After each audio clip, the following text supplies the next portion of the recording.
Well, hello, everybody. We're getting ready to kick it over here. That was comical. Went through all that trouble to do Grognards Assemble and a fucking rooster crowing in the background. Well, they didn't. They didn't hear that. Oh, they didn't? No. Oh, my Your bad. intro. No, It was still counting flawless. down. That's my it's time alarm. It's flawless. Anyway, Perfect. how we all doing this week? Doing good, and yourself? Well, damn busy, man. It's been a busy week. Oh, dude, you got peanut M&Ms? Just what a growing fat boy needs. Oh man, that's my favorite. Mm-hmm. And you got the single serving size bag. I see. No, I got the Yeah, that's the small one. No, that's the damn big one. That's a small one. Yeah, that's a big one. Yeah. Have you not seen the pounder or the No, that's too big. The 3-pounder? The M&Ms will go bad before you finish that. No, they don't. I tell you, I've I like been nibbling on that for 2 days. So yeah. Any rate, so male M&Ms. I ain't even got my stream pulled up. You didn't. I'm slacking tonight. Should be out. Yeah. No, I mean it's up. I just ain't put my chat up where I can see my people's. Yeah, I got to do the same actually. Hey, Michael, and let's see who else we got. Bo Paints Minis. We got a few people in there. 5 for the diabetes. Yes, for the diabetes. Dan's going to be a little late. Oh, he's got some AC problems. Well, he said the heater blower, but I'm like, I'm pretty sure you're not using the heat now, even up there in the Great White North of the greater Chicagoland area. But good to see you, Shell. Let's see who we got. We got Chris Moneymaker. What's up, Chris? We're going to be doing a show tomorrow.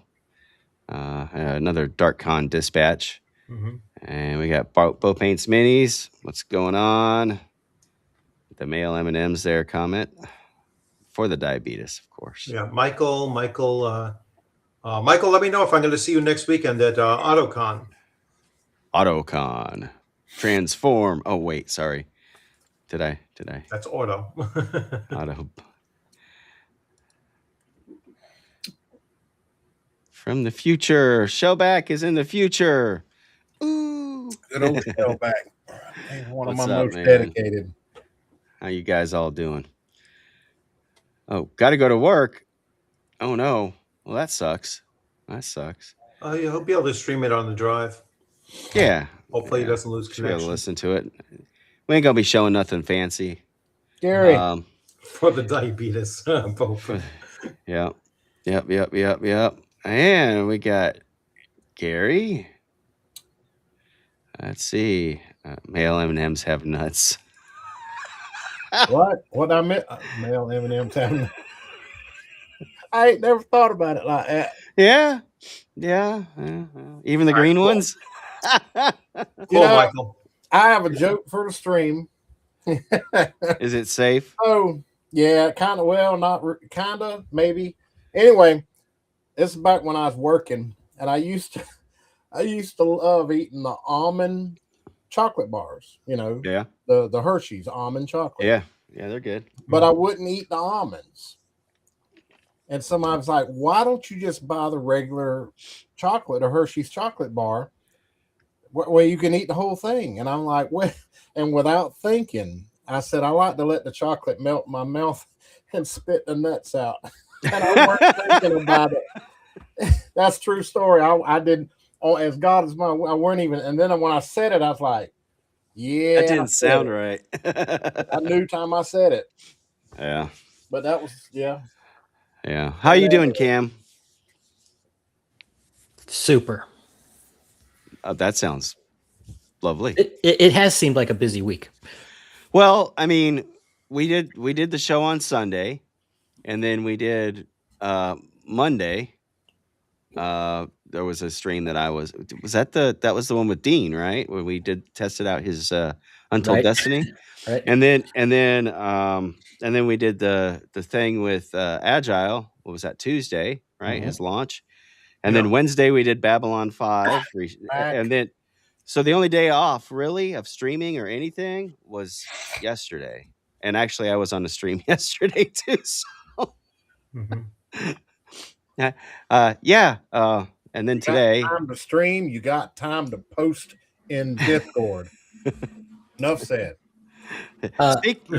Speaking of that, I still have this up there, but everybody needs to check out. Yes. Make sure you check it out. Consortiums and the Zendrio World Book. It's live now. Agile Monk.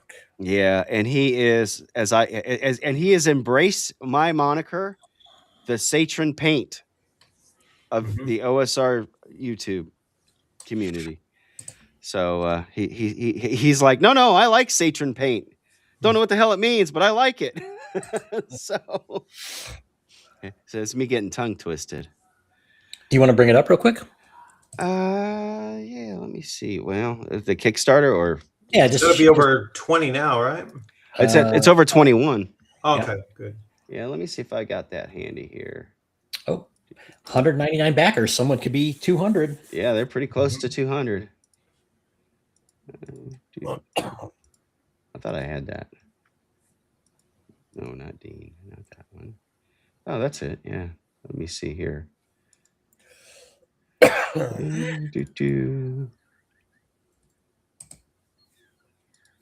Well, in any case, on Tuesday, it was quite a RPGrandpa. whirlwind launch.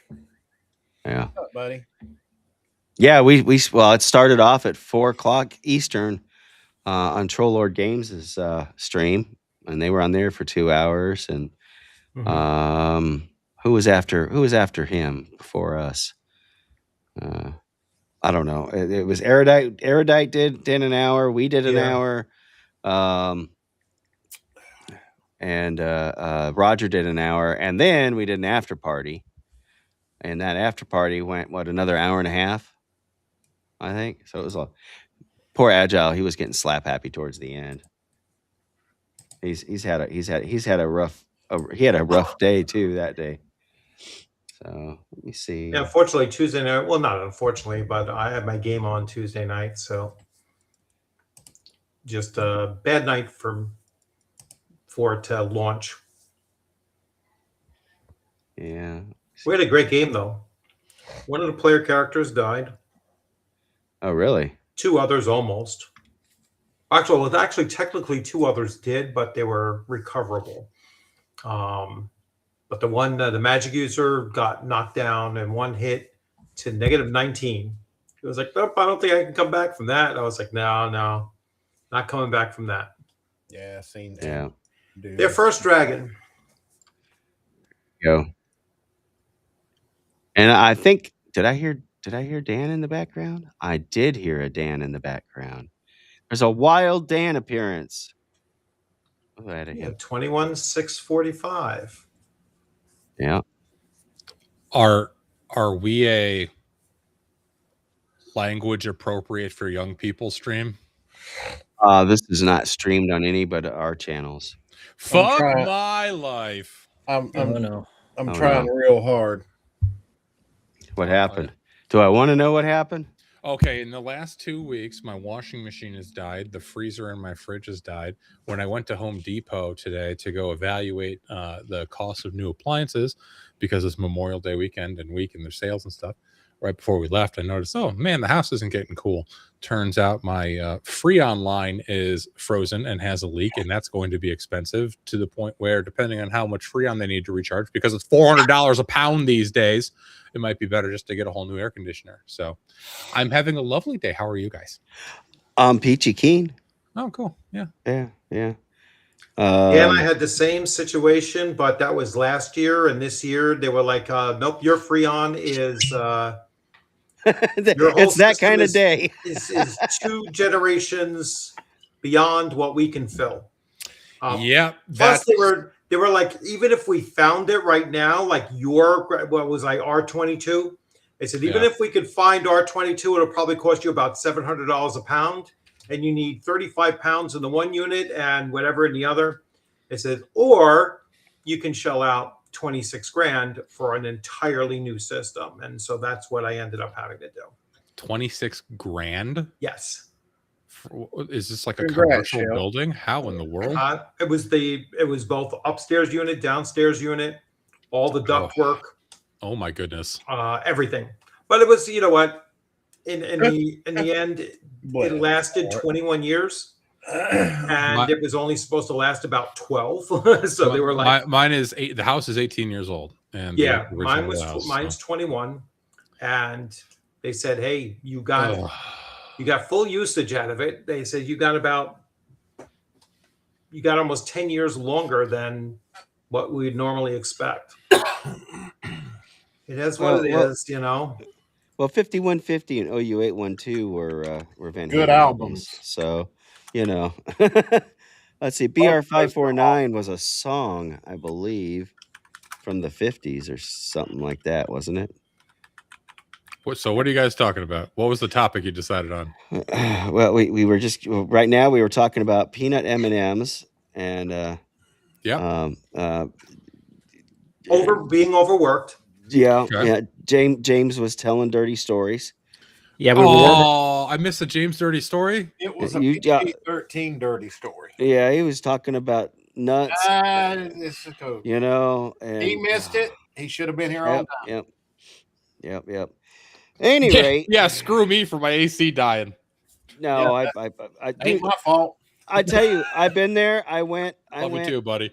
I went to Huntsville in August, like I normally do. We do that every year. Even this year, we're doing that. And we come home, and I walk in, and I'm like, it feels a little warm. Oh, well. Anyway, role playing games.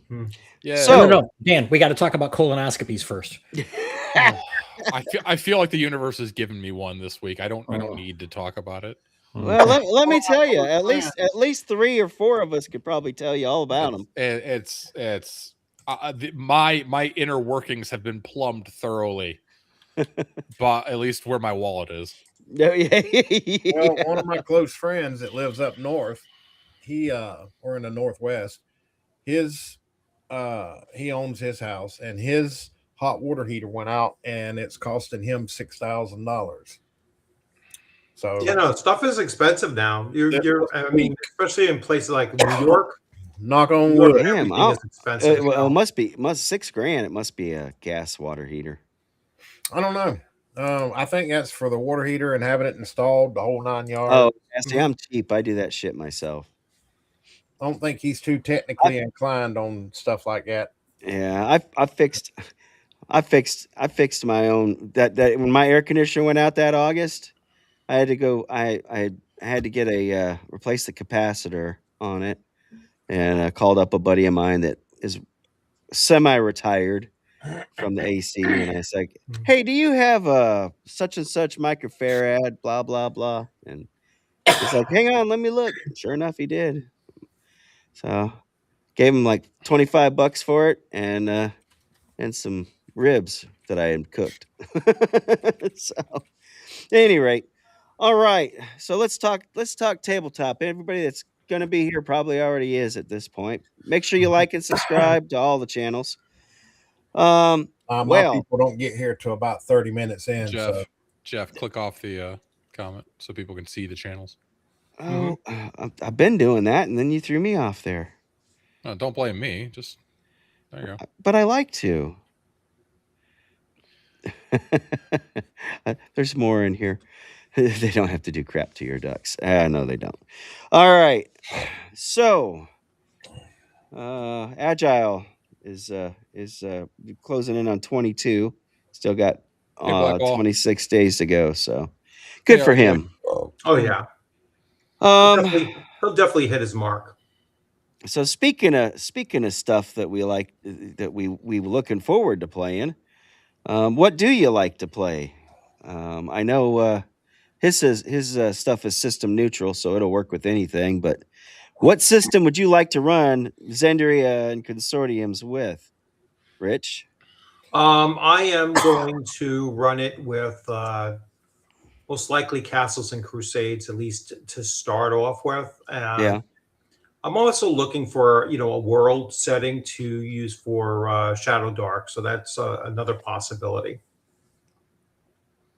Actually, Okay. I'll amend that. I will probably go with Shadow Dark since I'm already running Castles and Crusades with Greyhawk. Okay. Let's see. Cam? We lost Dan. Oh, Dan went invisible. No, I'm here. Oh, You it don't just see it? blends in. It blends I in. know. I was like, oh, I can't see his, but then I see Dan, and it's like, oh. So, Cam, what about you? What system would I like to use it in? Yeah. Okay, this might come as a surprise to some people. I don't like DMing all that much. Really? Yeah, it's not. I prefer playing. I mean, I will DM if need be for a group, and I have over the years. But I think I think I'm most comfortable DMing either an OSR game or like a 3-5. Okay. Any particular OSR flavor? Well, Old School Essentials is the one Old School Essentials Advanced. I guess. Yes, is my the favorite. good one. The good one. Classic is good too. I really like Advanced. Okay. James, how about you? I know what you're going to say, but go ahead and tell me. You say it. You're going to say Old School Essentials. He's gonna say BX. Same thing. Well, I'd probably I'd probably go OSC. Yeah. Yes, Mac, I have. I don't know if you're on my side with that question or here. But yes, Mac, I have played that, run that. A lot of fun. Chubby Funster's Shadow Dark adaptation of Skyrim. Yeah, I was in a game that Chubby ran on our Monday night stream, our normal Monday night stream, where he was doing Shadow Room, which is somewhat based on the Skyrim It is. setting. It's It's a lot based on. It's a lot. Okay. It's a lot based on. All similarities are purely coincidental. That's Legally right. disclaimer. That's right. Legally distinct Skyrim. Yes, legally distinct. No, the But, names are all different, but Yeah, but we had fun. I played Skyrim maybe for a couple hundred hours, and the other That's it? the other 1,000 hours. Yeah, I was in school, going to school and working full time, so Yeah. I didn't have to. I bought the game and then was working and going to school all the time. Didn't have time to play. So my stepson, all the hours that were put on Steam for that was his doing. And I beat the prequel. I mean, I played the prequels and beat those, but so I kind of was familiar with the world, but not like dedicated to memory, Baby. Somebody want to give you a big hug and kiss because you're. Oh, sure she is. So Dan. yes, Cool air down here. yes, because cold air stinks. yeah, John. I think So- Mac. I think it's going to be around November. No, we're gonna go watch The something. Western Reaches around November. You think Yeah. it's going to be that far out? When I was talking to Kelsey at GaryCon, she was hoping it would ship late summer, early fall. Yeah, Yeah.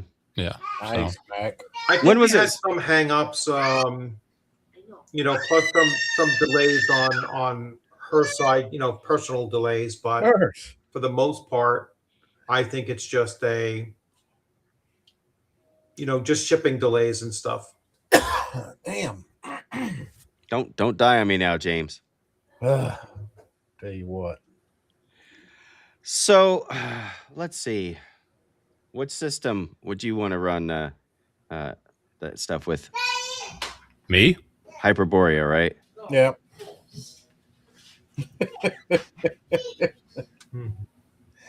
How'd I know? You are Mr. Hyperborea. Well, to be fair, it's in my own world.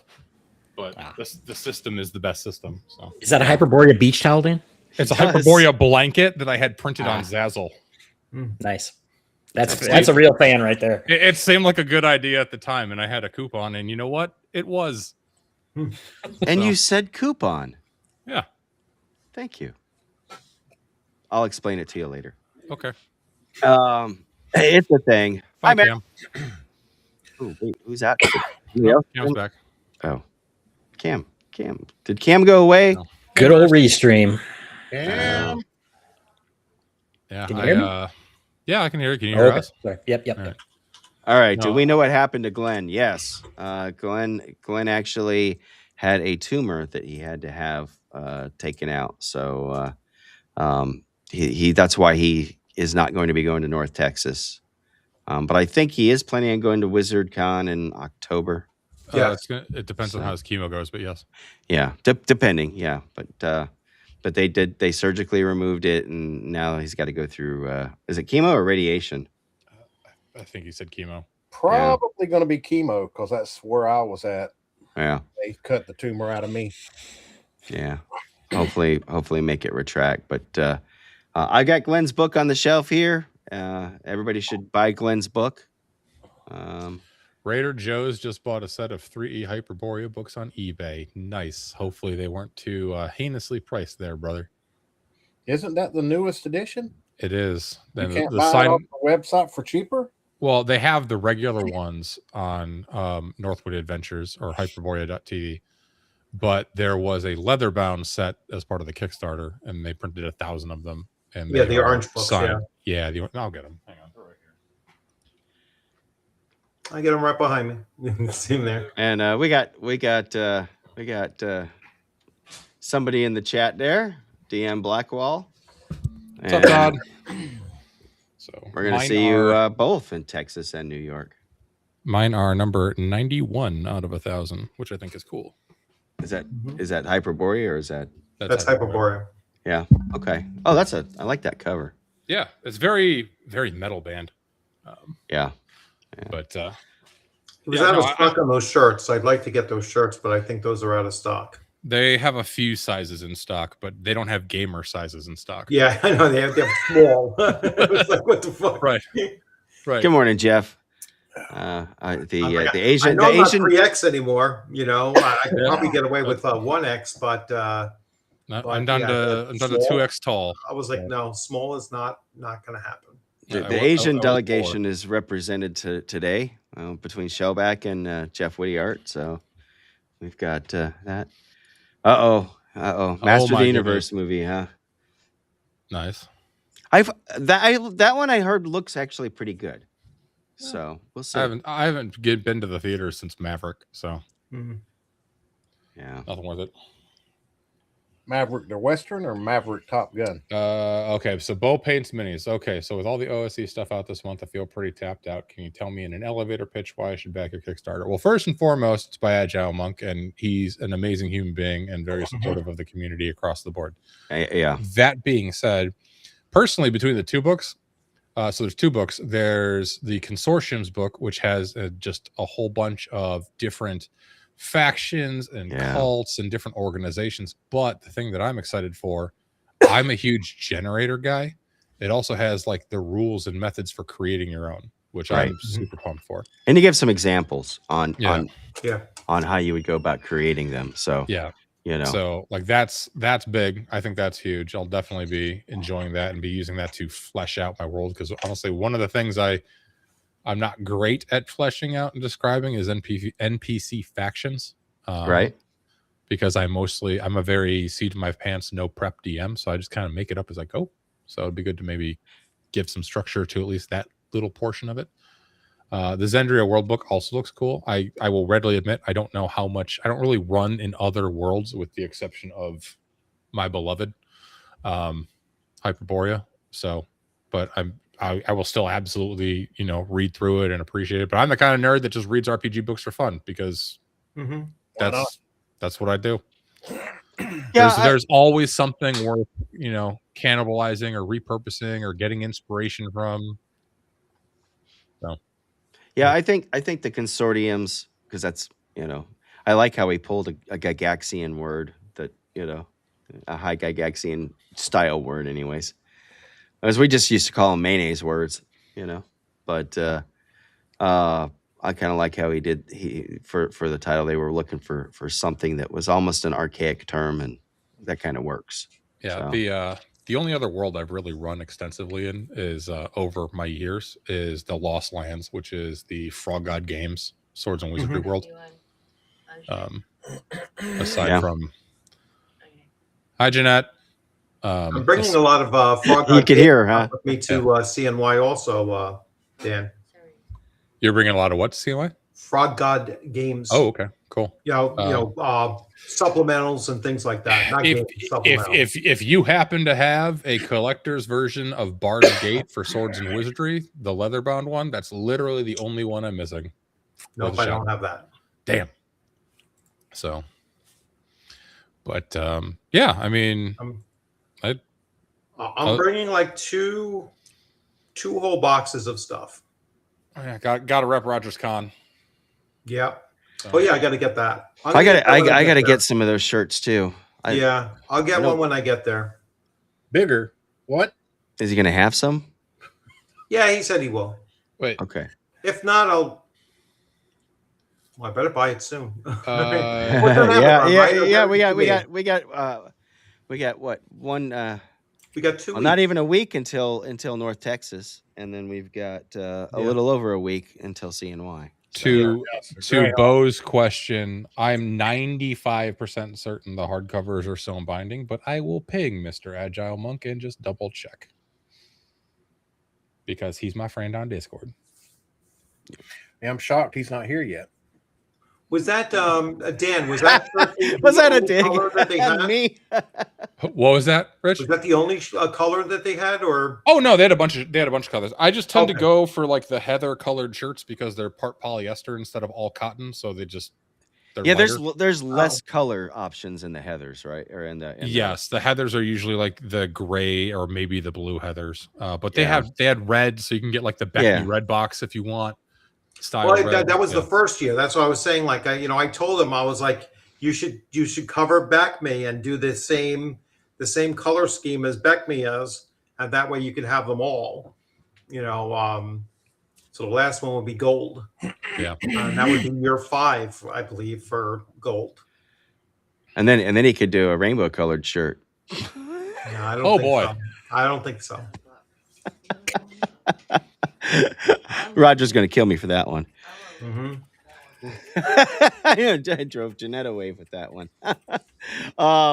Let's see. What would I want to run it? Probably Castles and Crusades and maybe Shadow Dark. But gosh, I don't know. There's so many other stuff out there that I have yet to play or to try. So, what I mean, we kind of know what we play. We kind of play everything, right? I've played some Hyperborea. I've played. Yeah, James is a huge 5e guy, right, James? Oh, he loves 5e. That's his favorite, especially the 2024. Now, what? I'm sorry, I missed that. I mean, they said the consortiums are fully compatible with all of those systems. Yeah, you can run it with 5e. Yeah, you could. I mean, it's primarily like the thought process was on like Castles and Crusades, and I believe like Shadow Dark is kind of built in, cooked into the books as well, and probably OSE. Yeah, I really want to nail down where Yeagsburg should go in Aird. That's kind of, because I've heard a couple of different answers, and I want to nail it down for sure. There's a couple of, I think, rivers on the map that, and I've got this is my most recent acquisition. I know they're going to kind of show up translucent. But real quick, Jeff. Just to Mr. Bo Paints Minis, who asked the question, I texted the man himself. They are sewn and case bound. There you go. Look at that. So, what is that? The books? The hardcover Zendria books. Yeah, they are sewn binding, case bound. Mm-hmm. So, which I was, like I said, I was 95% certain. I just wanted to double check and make sure. So, didn't want to lead anyone astray. Yes, you can absolutely use it for BX OSE. Mhm.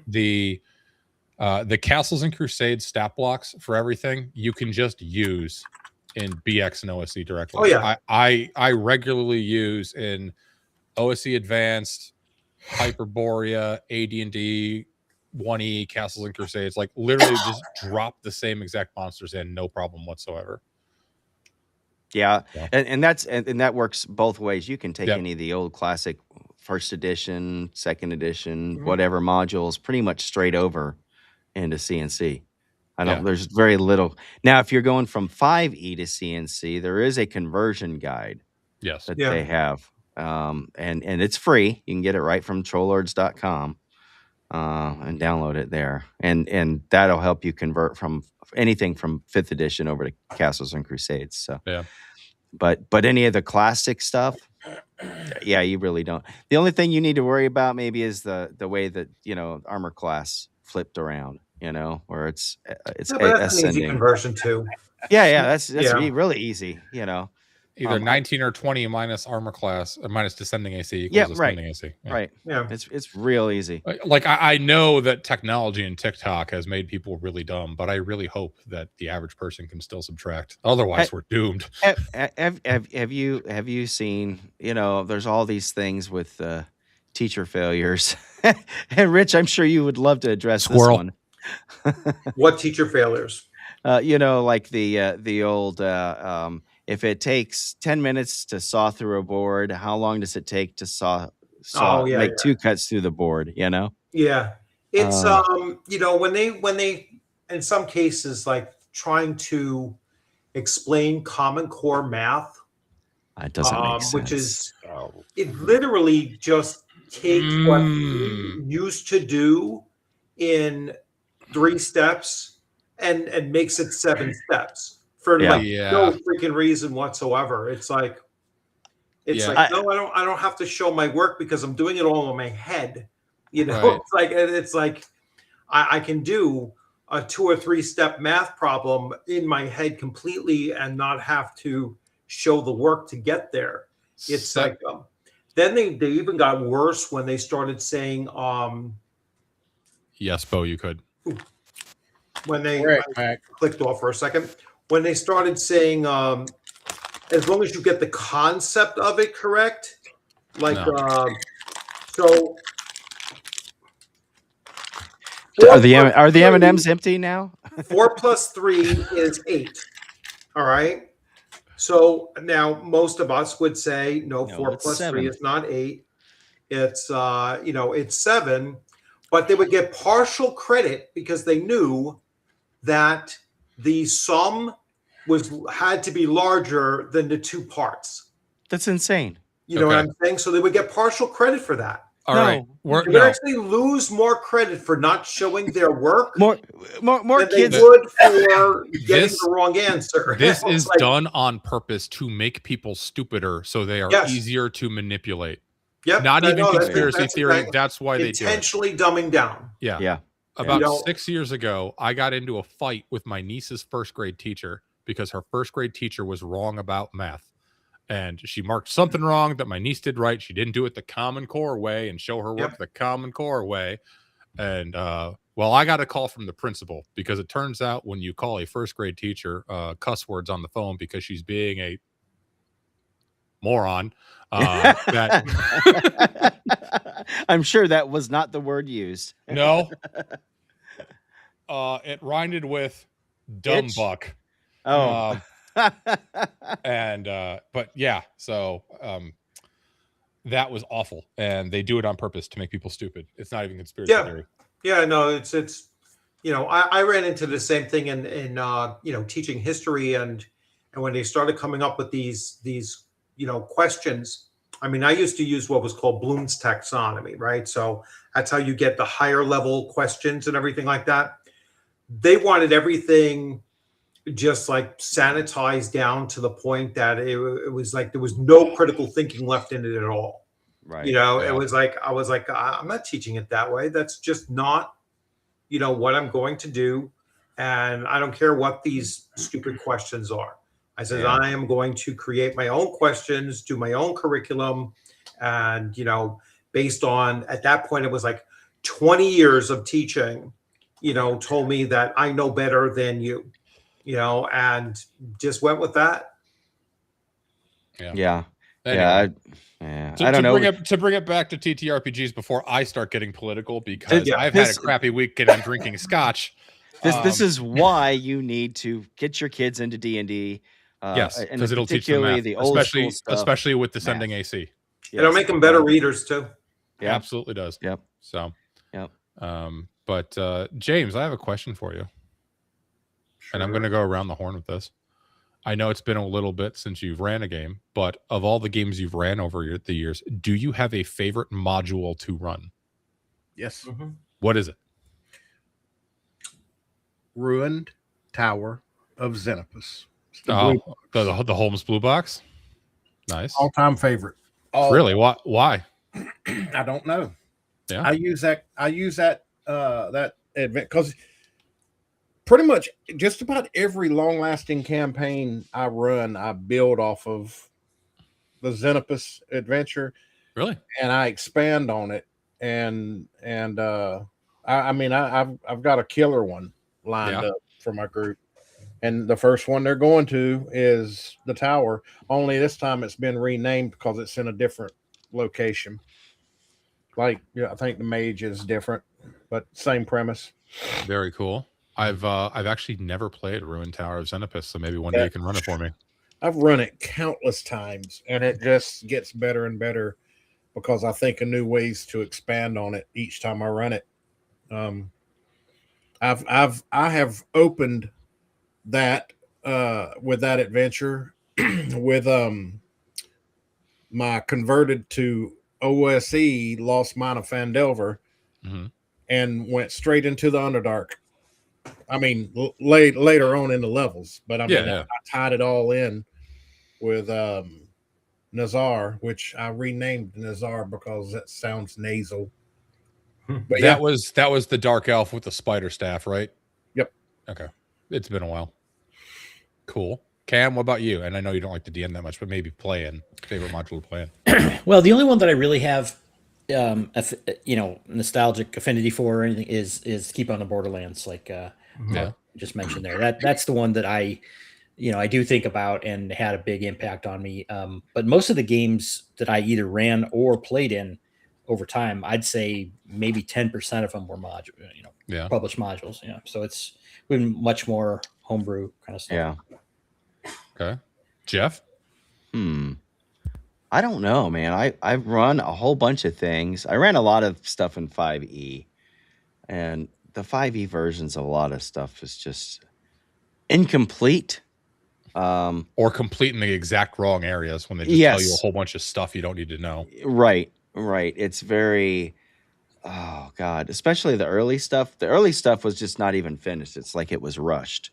Yeah. And then the later on stuff just went so railroady. It was like, I had fun running Strahd. Yeah. I would like to run I'd like to get my hands on the second edition. I mean, an actual in print. I have a couple of I think 2E or 3E, some of the Strahd books, but I don't have the actual that setting. But what I want to get my hands on is the real deal, like the actual i6. The actual i6, yeah. I have some of the add-on stuff. I think it was the second edition AD&D, some additional add-on materials. Talking about the Plane of Dread and stuff like that. Some of the other stuff, But I would love to do that. And I've seen people do these compressed one-shots, where they try to do it like on a Halloween night or something like that. Yeah, Mike Shea talks about that in Shadow Rock. I do want to give that a try one of these years. I would like to do that too. I think I'm waiting for Halloween to fall on a weekend. Well, that would help. Yeah.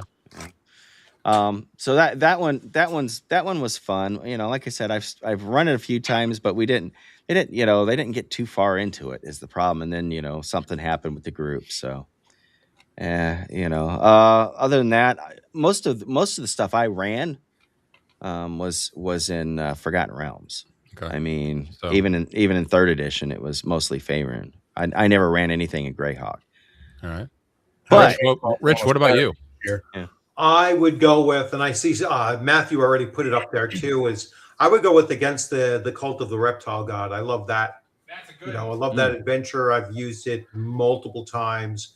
It's one of the few adventures that I've actually used as written. At least once or twice I've run it as written.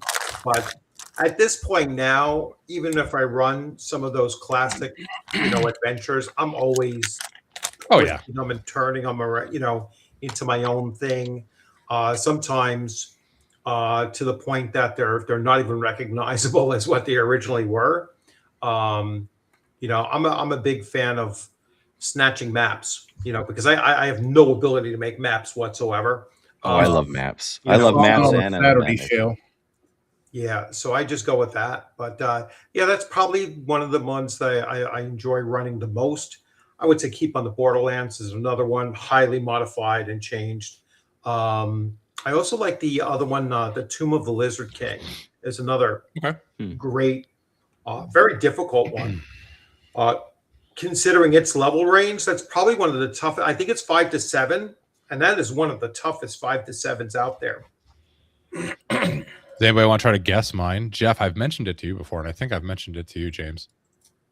What's that? Oh, my favorite module of all time. Yeah. I don't remember. Is it a Hyperborea one? No. Oh, It's okay. an old TSR one. 5, 4, 3, 2. Dungeon Land. Castle Amber. Castle Amber. Oh. Okay. So good. You can do I've so never much read with it. Really? Never read it. It's so good. Is that one of the? That's not. That's not the. Well, I'm sure it's the original material, but that's not an original, is it? No, That's this is really a good mod. shape. No, this is a pod. Yeah. Okay. 'Cause, I was gonna say it's a little too shiny, and it Yeah, looks it's like very it's shiny. doesn't look like it's saddle stitched. It looks like it's perfect bound. Yep, it's perfect balance from drive through for $11. No, Castle Amber's amazing. It's based off it's very heavily inspired by the Clark Ashton Smith Navarone, how it's French. I don't know. I'm American. Go USA. But it's a crazy madhouse mansion, fun dungeon with a ton of interesting NPCs, and you can do a ton of them, and it's awesome. But we got some Hour of the Knife against the Giants. Desert Desolation is good. I like Desert Desolation. So Assassin's Knot's good too. Some Let's good see, ones in the chat. Yeah, Mac's got a list here. Ravenloft. So yeah, I'm Isn't with him on that Assassin's one. not a solo adventure? Or am I thinking of something else? Is that the solo? No. Is it? Temple of Elemental Evil. Yeah, Keep on the Borderlands. I have No, and Assassin's not Secret to Bone Hill. Tomb of Horrors. Yeah. I would like to run Keep as a Castles and Crusades adventure. I think I could set it somewhere in Aird and run it under CNC. That's as a perpetual West March, just or that type of game. I think that would be kind of fun. Maybe even do that for the Summer of Siege, because their Summer of Siege starts officially June 1st and runs until October, I think, or the end of September. So, but let's see, who else is this? Tomb of the Lizard King. Yeah, Tomb of the Lizard King is 5 to 7. I was right. Yeah. You're fighting against not just a Lizard King, but it's a Lizard King vampire. It's like, Yeah, Tomb of the Lizard King's good. yeah. Plus, there's if I recall correctly, there's a black dragon in there. That's a pretty decent sized and strength black dragon in that as well. That sounds right. For 5 to 7, that is a challenging adventure for 5 to 7. Drag I also very much like Teagle Manor as well. Wait. I have the Goodman Games like giant book that had it in it, and I've got the Swords and Wizardry version that Frog God did several years ago. So Wait, hang on, Dreg. After N1, wouldn't you just run N2? N2 is for historical. It's the worst one ever made. Yeah, it's the worst. I've heard that Joe. one spoken about as In hushed tones. Speak of the devil. He's in the chat now. JP, Agile! that's a definitely an Easter time joke. Peep on the Borderlands. I like that one. And here we I heard go. Return to the Keep on the Borderlands is actually a much better version of it. Is that that's not the new one, is it? No, that's not the new one. That's the second edition Wait, one that wait, cleaned what- up all the. What are they calling the new one? The new one, it's like Heroes of the Borderland or something Yeah, like that. something Yeah, like that's that. the new box Yep. set, which I've actually heard some pretty decent things about. Yeah. No, it's not a tabletop RPG. It's a board game. Yes, it is. It's very board gamey. It's basically you're playing with D&D rules, but we're giving you all these punch out chits and stuff like that And for cards and, Yeah. and everything. It's a board game.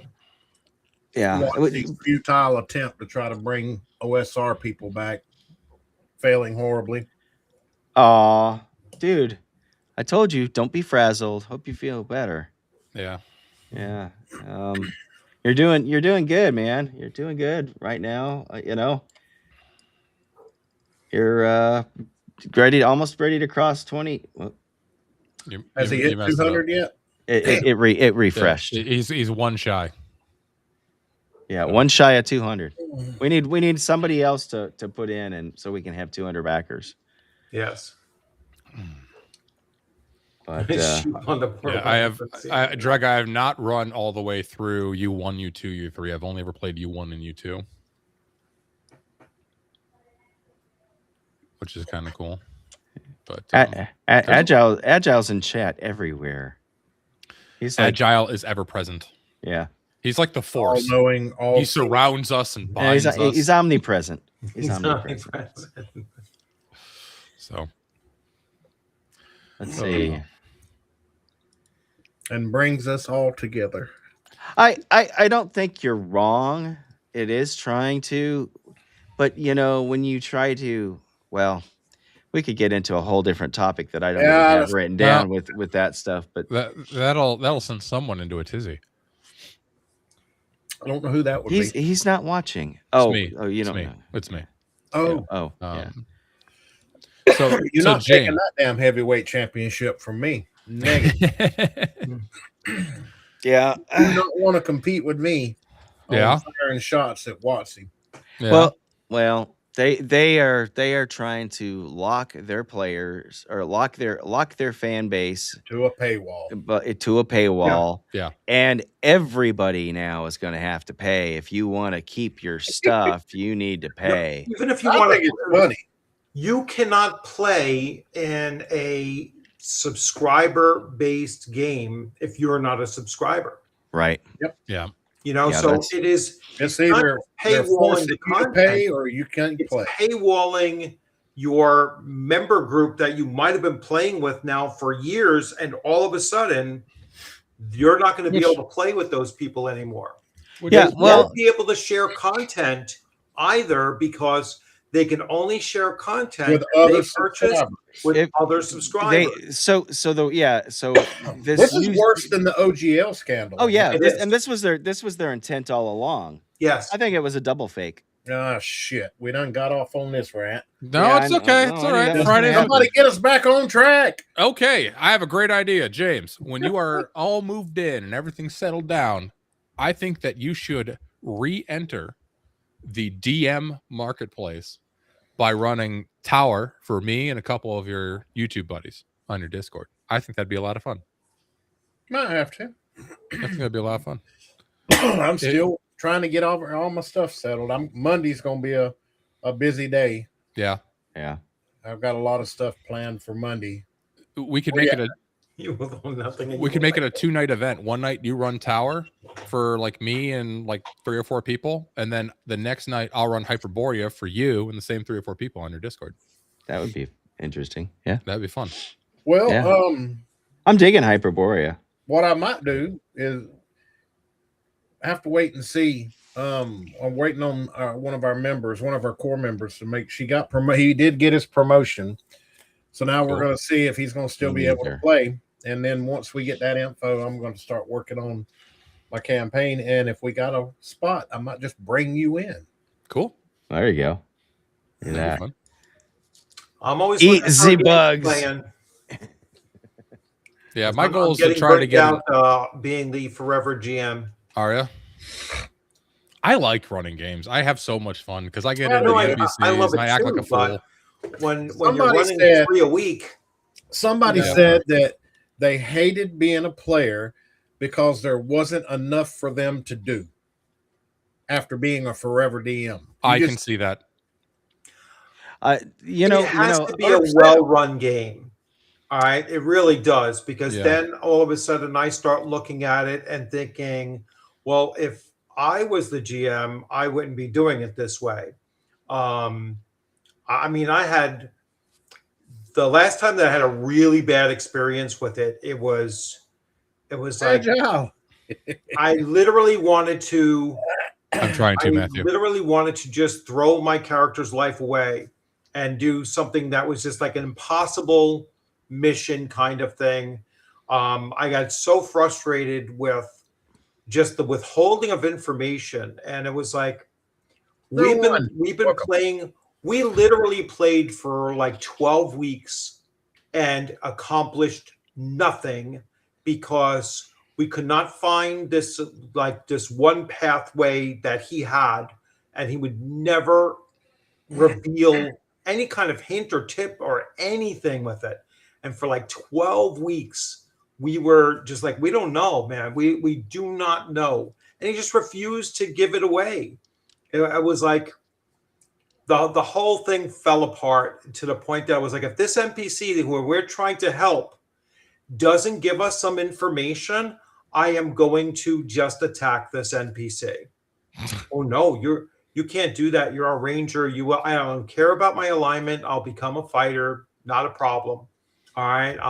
But I am going to just offload on this NPC.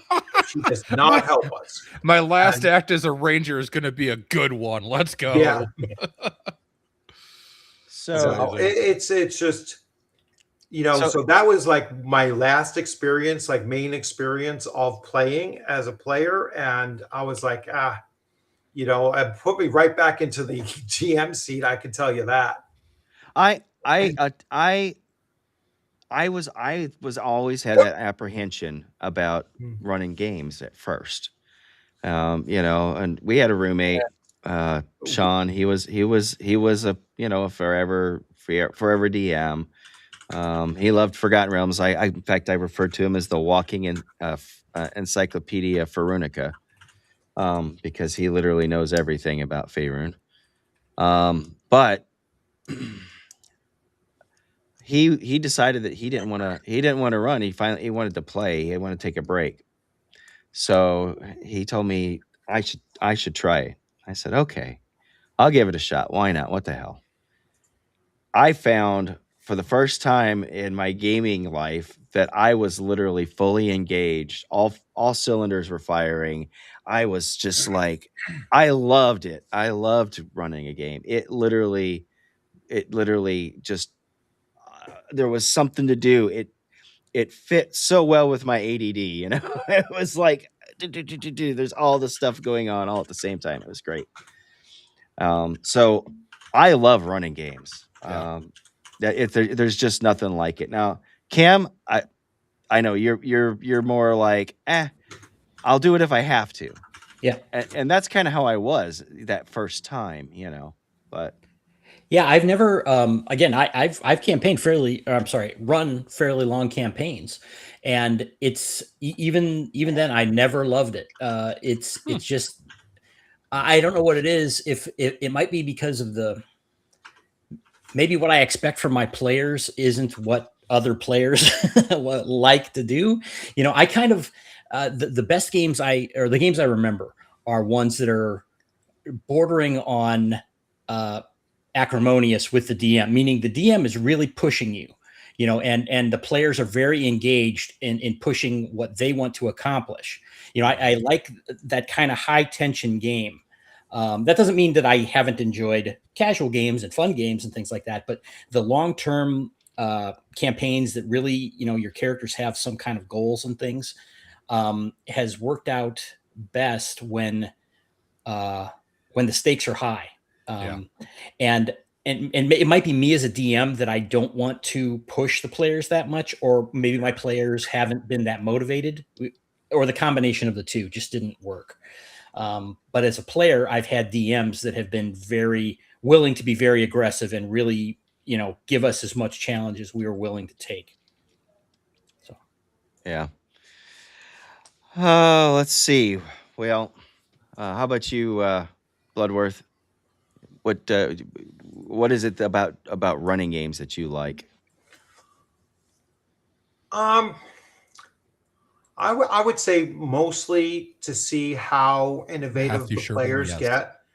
Sometimes when they take something and they just, completely take a device that they have, or a spell that they have, or whatnot, and just use it in a way that I'm not expecting. So like my Tuesday night game, the players, they got ambushed by this a skeletal, like, former black dragon, and it blasted them with its breath weapon, technically killed 3, but 2 were still recoverable. They were just down to like -3, or one was like -5, I think, but his con bonus was going to give him a chance to, just make that, shock check and survive it, as long as they got to him with like the next round to heal him up.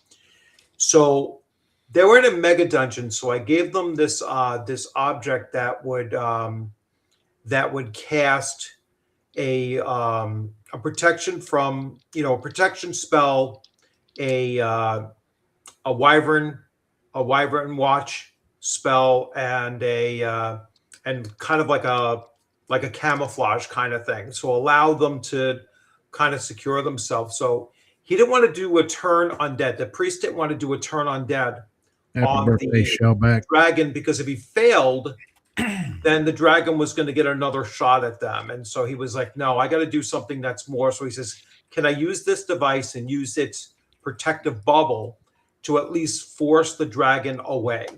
And I was like, you know what?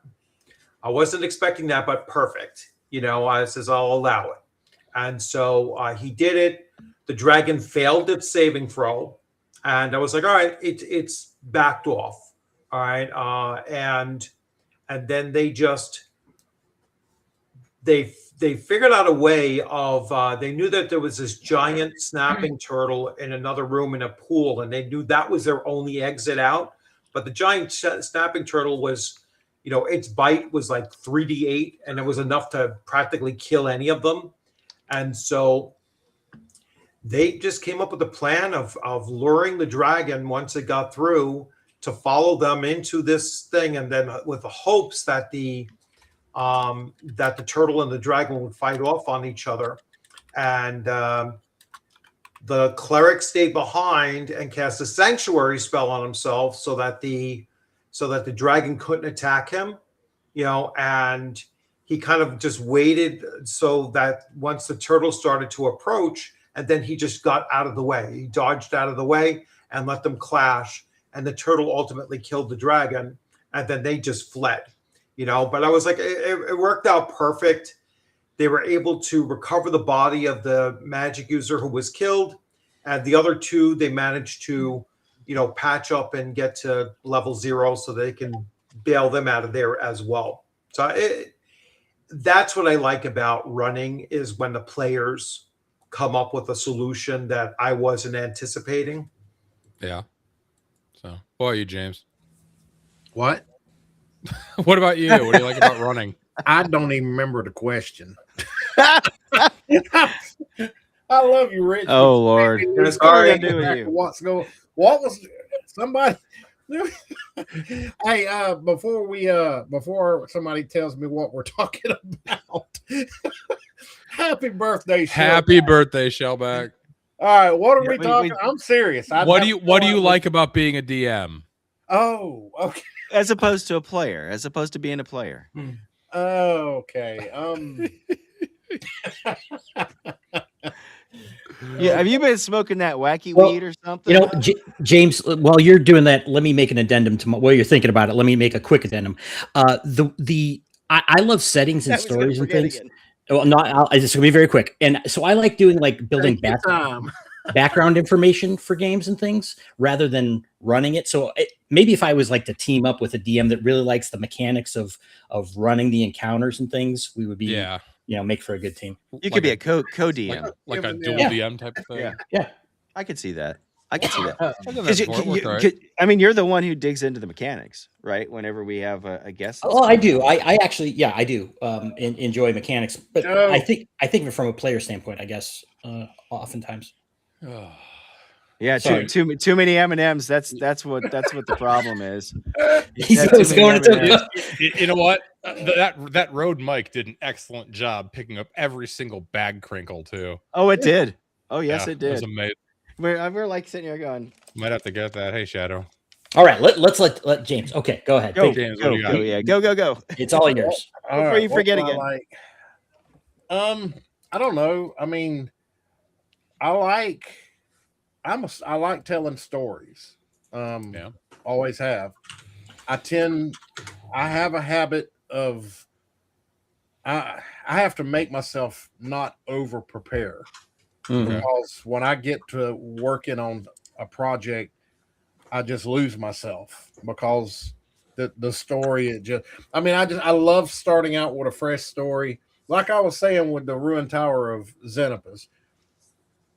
I mean, that's a basic adventure, and I've turned that little mini adventure into like 8 sessions of 3 hours each because I love storytelling. So, yeah, I do overdo it with my prep time, but so Yeah, Are you like Joe the lawyer? I know what you mean. You're like Joe the lawyer, aren't you? You know, I do the same kind of thing, but you know what I don't do is I'm like the worst of both worlds, maybe, because I mean, there's a lot of criticism, especially in OSR, of storytelling not being a good thing. So I try to build the story, and I want the players to explore and find out about the stuff that is sitting out there to be found. And like I said, I don't always have motivated players that care. They want to be spoon fed sometimes, and I stupidly I make a story that then I refuse to spoon feed them. So it's So, well, I'll go ahead and throw mine out there real quick because I do have to hop on over to Bill's stream. Jeff, drop the comment so people can see the names. Oh, you got a game tonight, Dan? Yeah, I'm going over to Bill's Squirrel. stream to continue my voyage into Expedition to the Barrier Peaks, where I'm playing a 12th level fighter named Aaron, who has a battle axe, and that is his solution to all the problems. Have you found a ray gun yet? Not yet. Okay. Pew pew. And I've never played Expedition to the Barrier Peaks, so I'm not going to cheat and look it up. But we have murdered a whole shitload of veggie pygmies. But Nice. no, I like being a DM because I like knowing the world and reacting to what the players do. Because if you know the world, you don't have to prep. That's a good point. Yeah. And because I don't have time to prep. Like my prep, if I ever prep, will be like 3 lines scribbled on a bar napkin. It'll be like hole in ground, 1 in 8, dragon flying above, tacos. Like will be the 3 things that I will put on a napkin. One of which was what I ordered at the bar, right? And then and that's how I'll run sessions because I'm kind of special. So, but as always, it's been lovely, gentlemen. I'm gonna hop on over to Bill's stream and Peace out, Dan. yeah, have a good night, Yeah. James. Dan. James, we'll see you tomorrow, See brother. you, Dan. All right, man. Bye, guys. And then there were 4. There we go. And there were 4. Let's see here. Well, I had a couple of questions here left. One of them was the question you came up with, James, last week. If you Now had, this will be good because I have no idea what I know because you don't remember what the topic was that started 5 minutes ago. So No, I was in DMs with somebody. Oh, sidetracked. Well, I mean, anyway. Eating all the M&Ms and yeah. Let's see what I talked about last you week. you said if you had to burn all your books except for one, what would you keep? The book or the systems? Well, the system. Which Okay. system? That's what I could play it again for you. I could cue it up if you want, but No. that Did I say take longer than book? it's worth. No, if you had to burn every system but one, I think is what you said. All right. What would y'all take it what away. would you keep? Well, what's your answer? Oh, would have to be BX. You'd keep your BX. Okay. I mean, it's two different systems, but I consider them one. Yeah, No, I mean, I'd say it's one. it's one. It's one. Pekami is considered one, and True. you know, Yeah, Pekami is I would go BX over OSE. Shocker. okay. No, and I think that's why it's an interesting question. I've been a strong proponent of saying that BX is I personally feel BX is the best system Okay. out there. I mean, I'm just a big BX fan. Only reason that I've been really leaning toward just going back to BX and house ruling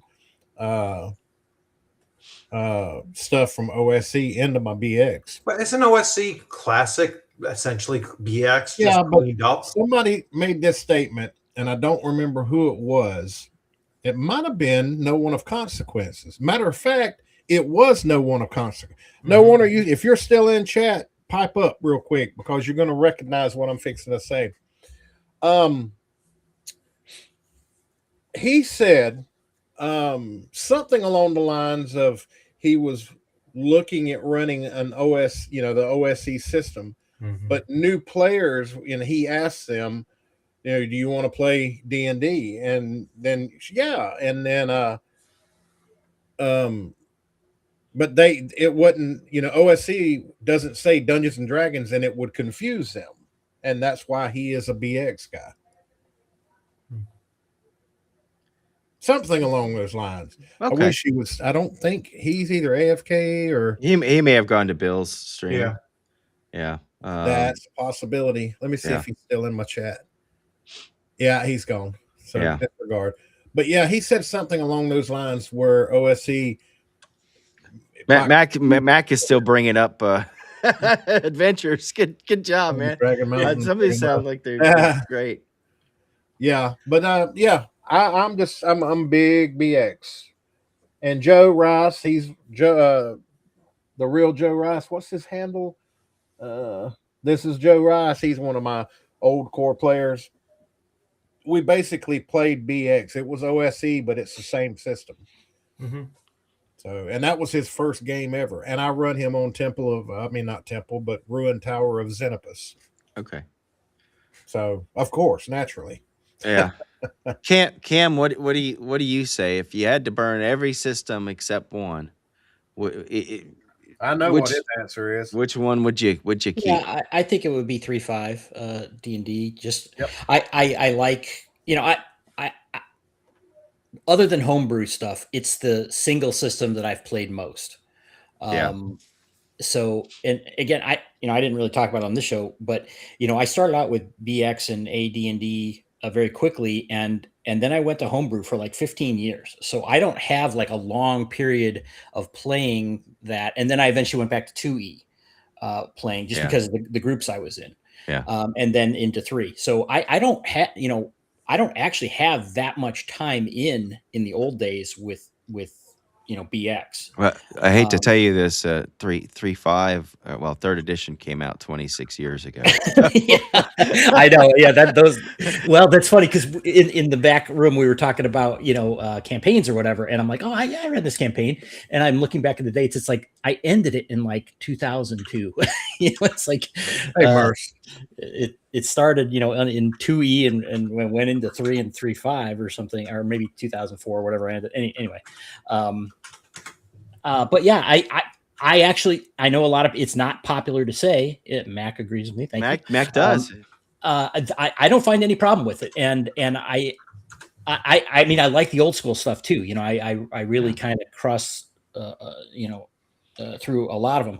But a lot of the complaints I hear about 3E or 3.5, you know, it's this or that. I find, and I'm not to say that there aren't legitimate complaints about it and things that direct you a certain way, but I think a lot of players make excuses, blame the system for their choices or their group's choices. Because it's TSR or not TSR. Well, there's right? that too. Yeah. There's that delineation, and I think 3.5 was really the last bastion of the old guard.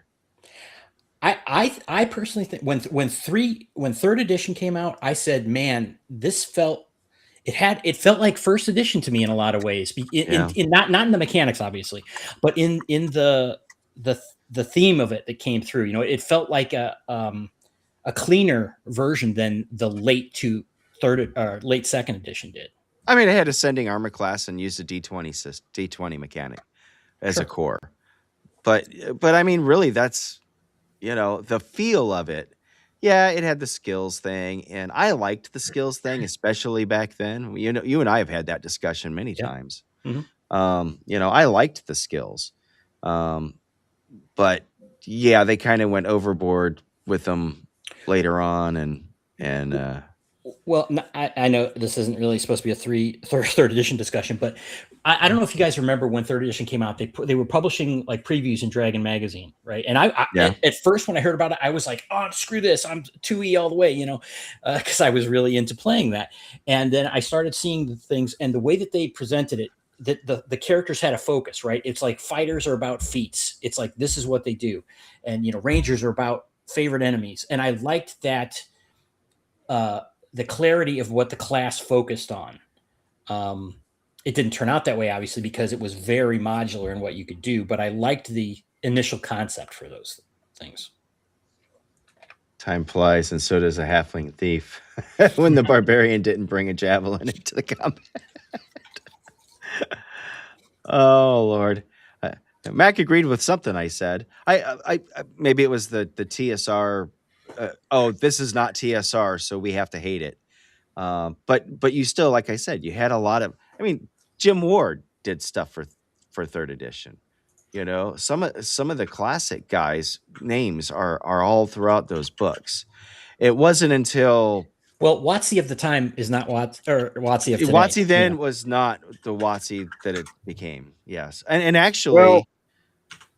Were they Hasbro at that point? No, I don't think they were. And I think it's when Hasbro, it's really, it shouldn't be TSR versus WotC. It should be WotC before Hasbro or WotC once Hasbro took it over.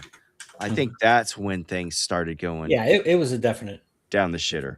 My issue with third edition is when they come out with third edition as a new system, it wasn't compatible with anything before it. And that's true. Yeah, I quit buying the Dragon magazines. From that point forward, I quit spending money on D&D. Well, see, are you talking about adventure specifically? Is that the thing that you would like to have been compatible, or is it just all of it? Everything up to second edition was basically compatible with one another until third edition came out, and it's just completely a whole new system. Yeah. And I just didn't want to get into it. At the time, I thought it was just a cash grab, you know, because I didn't buy all the books. I mean, that's just me. That's a common belief, and I was of the same mindset. You know, like I said, I was resistant to it to begin with. Yeah, I'm not saying it's a bad system. I don't know the system to say it's bad or good. Because I just quit buying. That was it. I cut everything off. Yep. Back in that day, I would have never gotten into second Jeremy. edition for that very reason. I would have seen all of those splat books and everything coming out, and I would have never, I didn't have the wherewithal at that time to actually buy that many stuff. I was, as it took me. I was the last in my group to actually buy the AD&D first edition books. Hey, Roy. I didn't buy those until probably like the mid 80s. So, but that would be my game of choice anyway, is AD&D first edition. The first three core books, I'd be solid with that. And if any other supplemental, I would grab the Best of Dragon magazine #3. Those are the things that I use the most. Yeah. I see for me, second edition at the time seemed to, because we played with a bunch of stuff. There were all the Splat book stuff and all second, the complete whatever books. Second got out of hand too, though. It got. Oh, it did. It always does, and that's. I mean, it did that in second edition. It's done that in every edition where they start doing the splat books. It's part of the life cycle of an edition. Yeah, when third edition first came money. out, not 3.5. I mean, third edition was fairly tight. They did have splat books that came out fairly quickly, but it was they were like the paperback ones, and they were cheaper and everything. It wasn't as nearly as voluminous as 3.5. They were about $12 or $13 or something, maybe like $15 compared to the $30. Well, not to mention, used to pay. I think the original 3.5 books were like, I'm sorry, third edition books. I think they were $20 a piece or something when they first came out. They were relatively. Some cheap. of mine might have their stickers on them still. I'd have to go look. But yeah, they were like maybe $30, the MSRP on them. I think they have an MSRP on the back of them. You have one handy? I don't. I have a 3.5 handy, but not a 3.0. Do I have my third? But I understand what you mean, James. Is I didn't want to give up everything that I had. That's the way I looked at it at first, because it was very stripped down. Like I said, the classes and things, which is like Ranger. That's it. And I'm a if it ain't broke, don't fix it kind of guy. And, sure. And now, like I say, I'm not gonna lie. I ran second edition for years, but it just got out of control, and I ended up reverting back to first edition, and then I don't know. As I got older, I just went backwards until here I am at BX and OSE. Yeah. See, I look at okay. Here's Jeff. Who's got? I can't read it myself. That's your 3.0 player's handbook, right? Or is that 3.5? Yeah. I can't read it, Jeff. Okay. Let me bring it. Wasn't sure I could get it to focus on that. Let me see if this one will do any better. $30. Okay. Of my 3.5, I think I have one that's a soft cover, and I got to replace that. I want to get it in a hard cover. And look, it's still together. Unlike my first 5th edition book. My 5th edition player's handbook is in pristine shape because never been used. My first one fell apart in 3 months, and it's still I shoved it all back in, but it had crappy binding. Well, all the oh no, Jeff popped out. All this discussion about the now I disappeared, huh? Yeah. You glitched a little bit, yeah.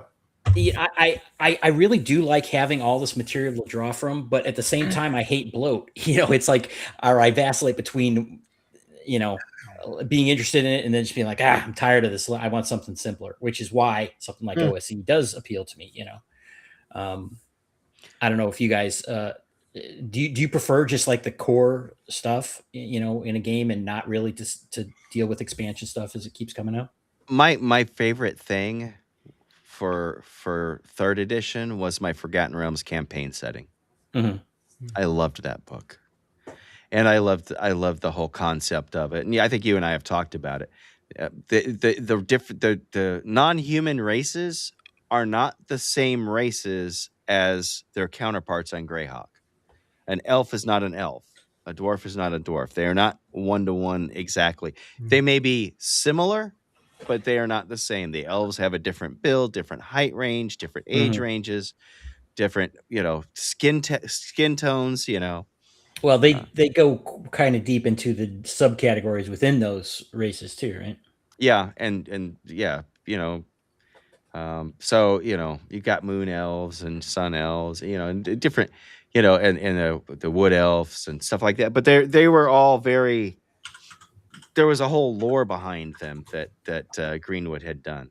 So, So I loved that book. If I could get my hands on a copy of that, I would buy it in a heartbeat.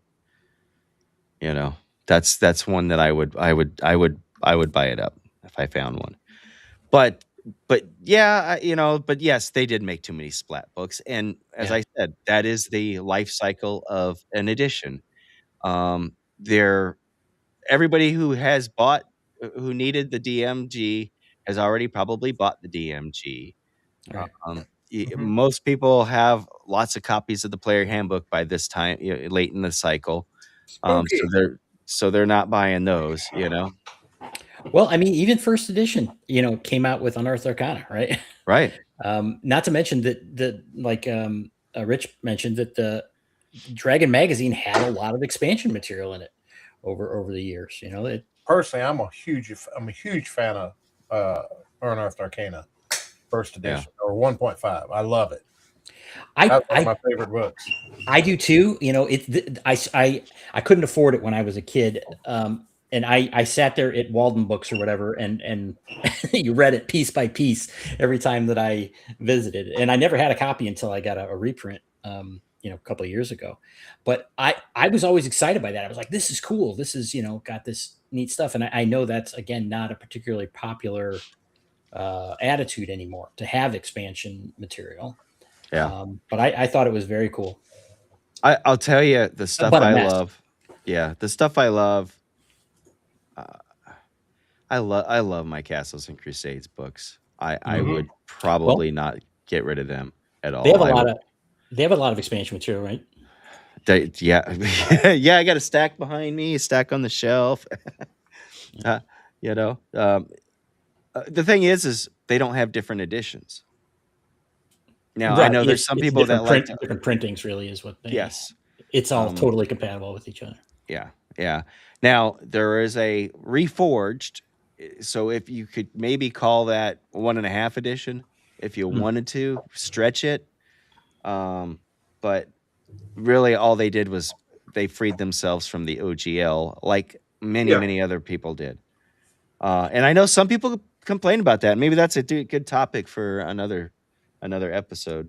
Yeah, I'm the thing that really turns me off about Reforged.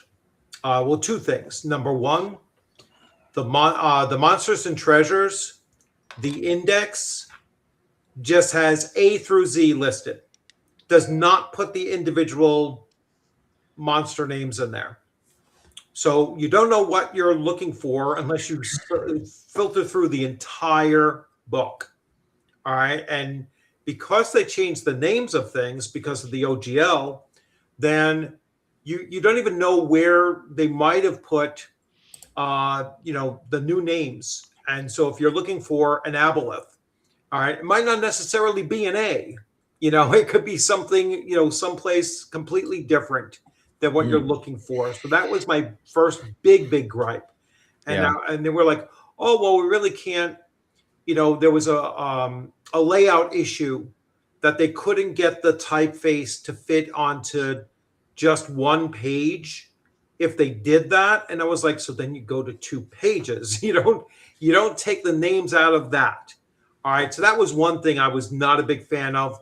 And the other is getting rid of these spell blocks, the spell stat blocks, instead of embedding the mechanics of a spell into the description of it. So those are the 2 big things there. I do not use the Reforged Monsters and Treasures.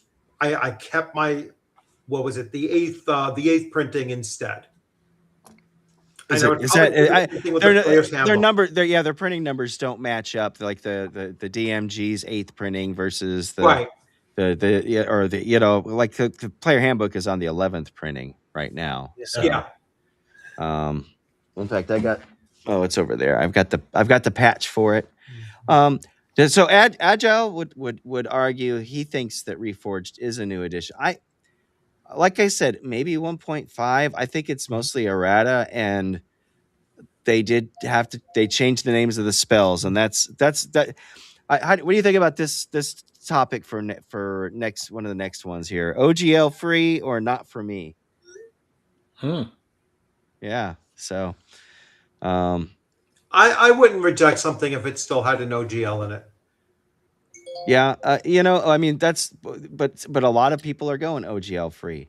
Well, but I think they were doing that to protect themselves, though, right? Oh, It's not yes, like they're giving absolutely. anything to WotC because Nope. they kind of dropped it, right? I mean, they came up with their dumb idea, they got raked over the coals for it, and then they just kind of let it go. So I don't, I don't care if a company still lists it or not. I mean, But there is a fairly vocal minority of people that say they changed all the names of the spells and this and that and That's the what- other. yeah, I don't That's care. There is a there it's not everybody, but there is a vote, but they are very vocal about it. When they go away from OG, when they go OGL free, does it make that the big question is, does it make the game better or does it make the game worse? It makes the game easy. You're splitting your customer base too. Not particularly. Because what's going to happen is there'll be an unofficial this spell, this is what its name is. Well, I mean, they can't. The mechanic isn't the problem, right? They can use the mechanics exactly the same. It's just things like names. It's names, yeah, because they could be a trademark name or something. I can see what Rich said though. It was, it might be like, I got to relearn, all these names and things, and Sure. it's not as easy to work with for a while at least. Oh. Rich, you gotta get out of here soon. Yeah, I got to run too. So okay. Well, that was a lot of fun, guys. Let me know what the next topic is for next week. I'll at the end of the stream. I'll definitely try to communicate a little more on our back channel. 5 p.m. next Friday, you'll get it. We'll see about that. Well, so Dan and I are both going to be at North Texas on Friday. So next Friday now, how's that going to affect our stream? He and I are going to talk about that probably tonight. We'll let you get your beauty sleep there, Rich. Right. You all have a good one. Thanks everyone for following along. Remember to follow everyone's channel. Everyone channel. Make sure you follow all of theirs and hit Agile Monks Kickstarter. Definitely, let's get that. 200. Hey, Rich, real quick. Sunday on Bad News Bards. Did I tell you who I got? No. Matt Finch. Oh, cool. And what time's that going to be at? 9? 9. Yep. 9? Yep. All right. Matt Finch is going to come on. I don't know if Susie's going to join him or not yet. He didn't respond. Well, he hadn't responded last time I checked Facebook. I'll definitely check that out. So, anyway, have a good night, Rich. We'll see you later. Have a good night, everyone. So yeah, I spilled the beans. Even though if you looked at my channel, you'd see, Well, going back to the convention thing, now if people are going to be at conventions, and that's just we should cancel, where you can just enjoy the convention. You and Cam can keep things alive if you probably want. Do a stream. Cam, you'll be welcome over there if you want to. I don't know yet. I'll have to figure out what we want to do. Yeah, Dan will probably be in it too. Or no, Dan will be. No, Dan and I are roommates. So Cam, what you want to do next Friday? I'm not sure what my schedule. I will get back to you by Monday. How about that? But if I'm available and you want to run something on your channel, that's great. Yeah, we can. I'm gonna stream something anyway, so I got to get my watch hours up to 3,000. So yeah, me too. I'm working on it. I'm working on it, but I got to get the subs too. So everybody, make sure you subscribe to Tennessee Tabletop Tavern. By the way, RPGrandpa Tabletop. RPGrandpa. So funny thing is, I said it deliberately like that, right? There's only one G in it. Yeah, but I read RPG and then I see Grandpa, but no, no, I went ahead and I got so tired of people tripping over and trying to say, they got a message from TNT Tabletop Tavern that I was like, damn it, I'll just rename it Tennessee Tabletop Tavern. I just changed I figured I was trying to be nice. I heard somebody say that in a live stream when you might have been Double D. There was a bunch of them. Yes, he It's said, not one. got I a can't comment single from anyone out. TNT Tabletop Tavern. I was like, oh, that's Jeff. Yeah. So it wasn't just any one particular one. I can't single anybody out. And nope. I've heard it from several people. So Well, I mean, I've considered trying to come up with a shorter name for mine, but I mean, mine's my longer now.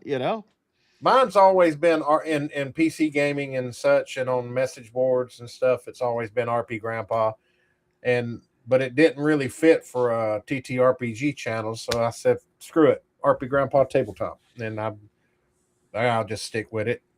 But Yeah. my channel is youtube.com/@RPGrandpa. Well, I see your Discord going in there. You got your links. I probably should include an invite for mine too.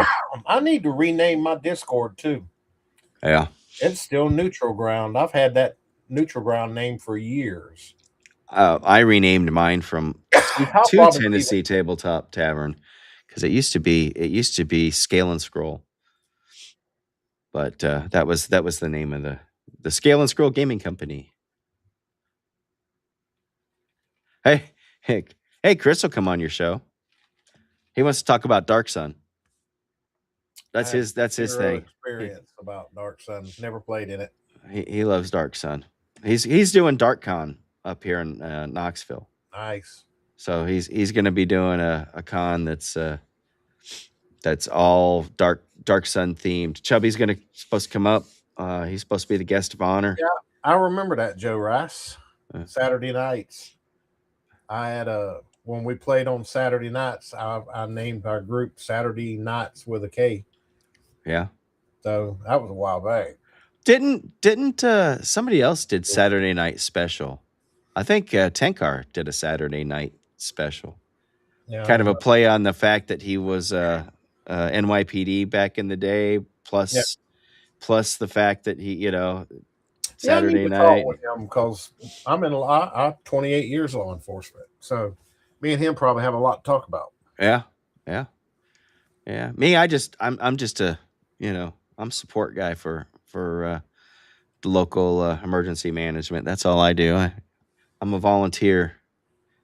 Sometimes I'm a voluntold, but I'm in the volunteer state. I guess I might as well be, right? Voluntold again. God, I hated that. Well, they had a bad habit of voluntelling people. Yeah. We need to voluntold you and voluntel you, and they'd call me on my off days. Hey, we need you. I'm drinking. Sorry. Shut them down right quick. Yep. I'm drinking. I've already had a half a bottle of. They had a riot at the local prison where I lived at before, and we all got called in and I didn't even work there. We all got called in to respond. I'm like, I'm drinking. Ain't got nothing to do with me. I don't work there. Man. Nope. What? But that's my off day. Leave me alone. So yeah, this Wednesday I'm flying out to go to North Texas, and then the following Wednesday I'm driving up to CNYCon along with Jeanette. So my wife and I are going to be going up there. Hey, Mark. No, right on with you on that. I'm a communicator. I'm a ham radio operator, and I'm a assistant emergency coordinator for the local county area stuff. So maybe you're right. Joe said you weren't drinking, son. We was playing PlayerUnknown Battlegrounds. We could have been. I don't remember. Me and Joe used to just grind PUBG. Yeah. Duo. I mean, my kid loved that game. I never even wish played he'd it. Start playing PUBG with me again. I'd go back and play it again, but he don't want to play it. That might be what we was doing though, playing PUBG. I'm drinking. No, Outpost Dan left already. Oh, you mean you? Oh yeah. Hey, Tick. tock. Tick, tock. Are you closer to the tick or to the tock? I have no idea what you're I talking know you about. don't You're have loving that. You're you don't have loving a that. fucking clue. I do love that. So I was chatting with Outpost earlier on Discord today, and I was telling him he messaged me, wanted a link to the channel, and because he's an affiliate of ours, Outpost. In fact, let me find my cheat sheet here. Hey, John. And where is it? There it is. If you brought anybody over here, you can send them over here, and we'll send them over there. That's Outpost Nerd. He's what comes on a couple episodes of the Babylon 5 retrospective, which is on Sci-Fi Snob's channel, which I probably should list that one too. We didn't get to Agile Monks, Rangers and Clerics topic, did we? No. So I love Rangers and Clerics. He wants to talk about why Rangers and Clerics are important to BECME and AD&D First and Second Edition. You guys are the experts there. Which one of you is wants there to even a talk about Ranger in BECME? I don't know that there is. Let me look that up real quick.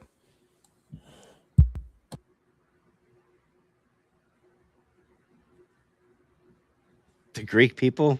The Greek people wrote a letter to the Odyssey crew, huh?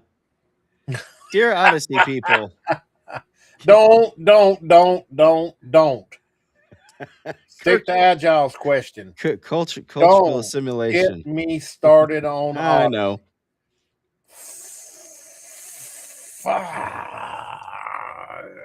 Key West.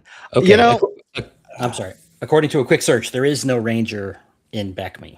I was gonna say that. I'm not big into BECME. Which I mean in my BX, I've migrated a bunch of classes from How about OSD, Clerics? So, There's certainly Clerics, yeah. But we can still say AD&D First Edition for Rangers. Sure. Well, I don't know just why they're important is what he wants to know. I think every group should. I mean, you got to have a cleric, of course, but I think every group should have one ranger.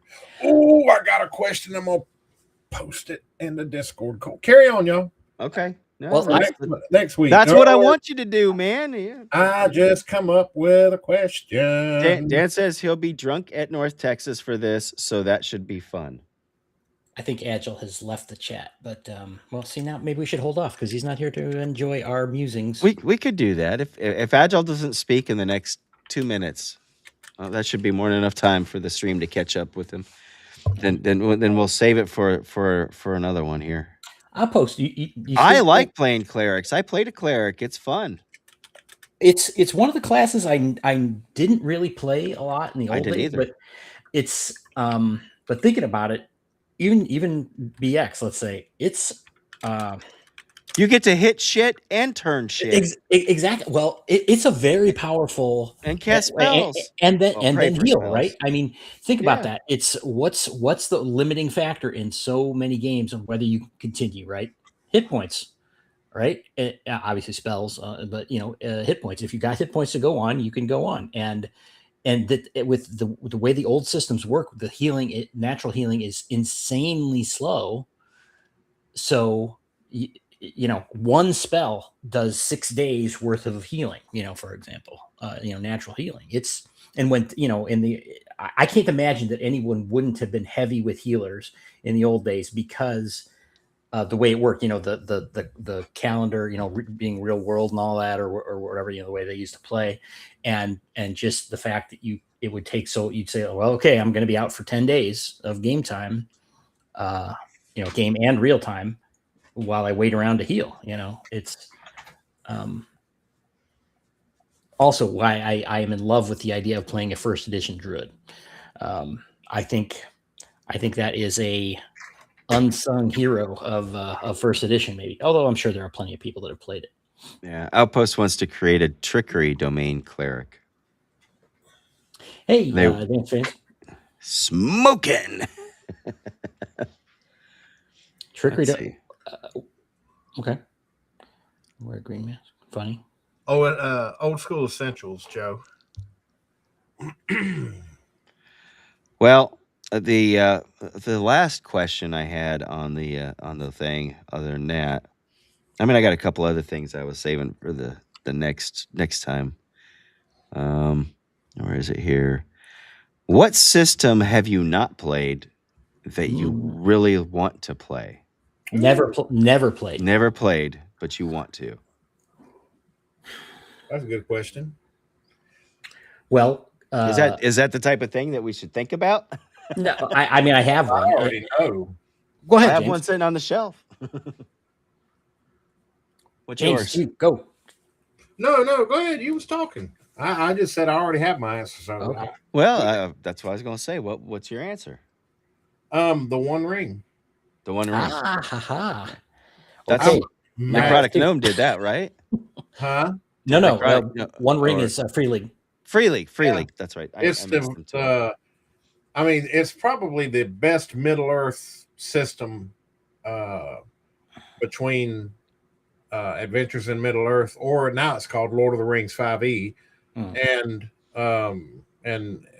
the Tor system, the One Ring. I've tried to understand it, and I can't.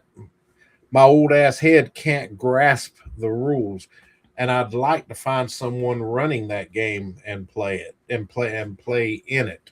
I would love to give that a try, just because they say it captures Tolkien's flavor and flair perfectly. Yes, I think you're right, and I'm gonna join your answer now, because that is also that is along with first edition AD&D, which I've played before. I want to play a long-term first edition game, but the new game I would really love to get into the One Ring, and maybe that's the one I would run, because I'm a huge Tolkien fan.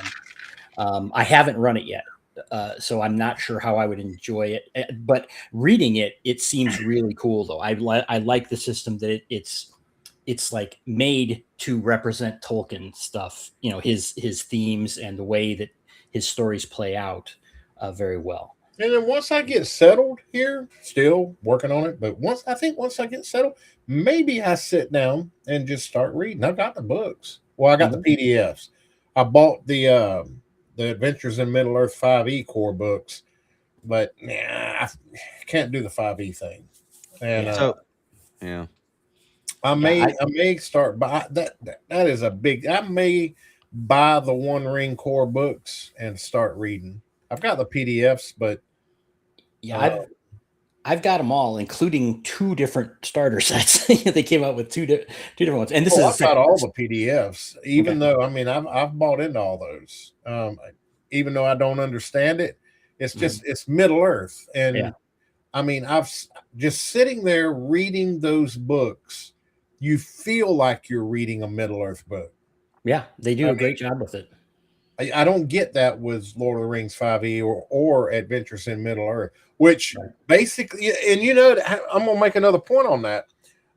The with Free League, when they release something, it always comes out first in the One Ring, but then they follow up and release that exact same book in the 5e version.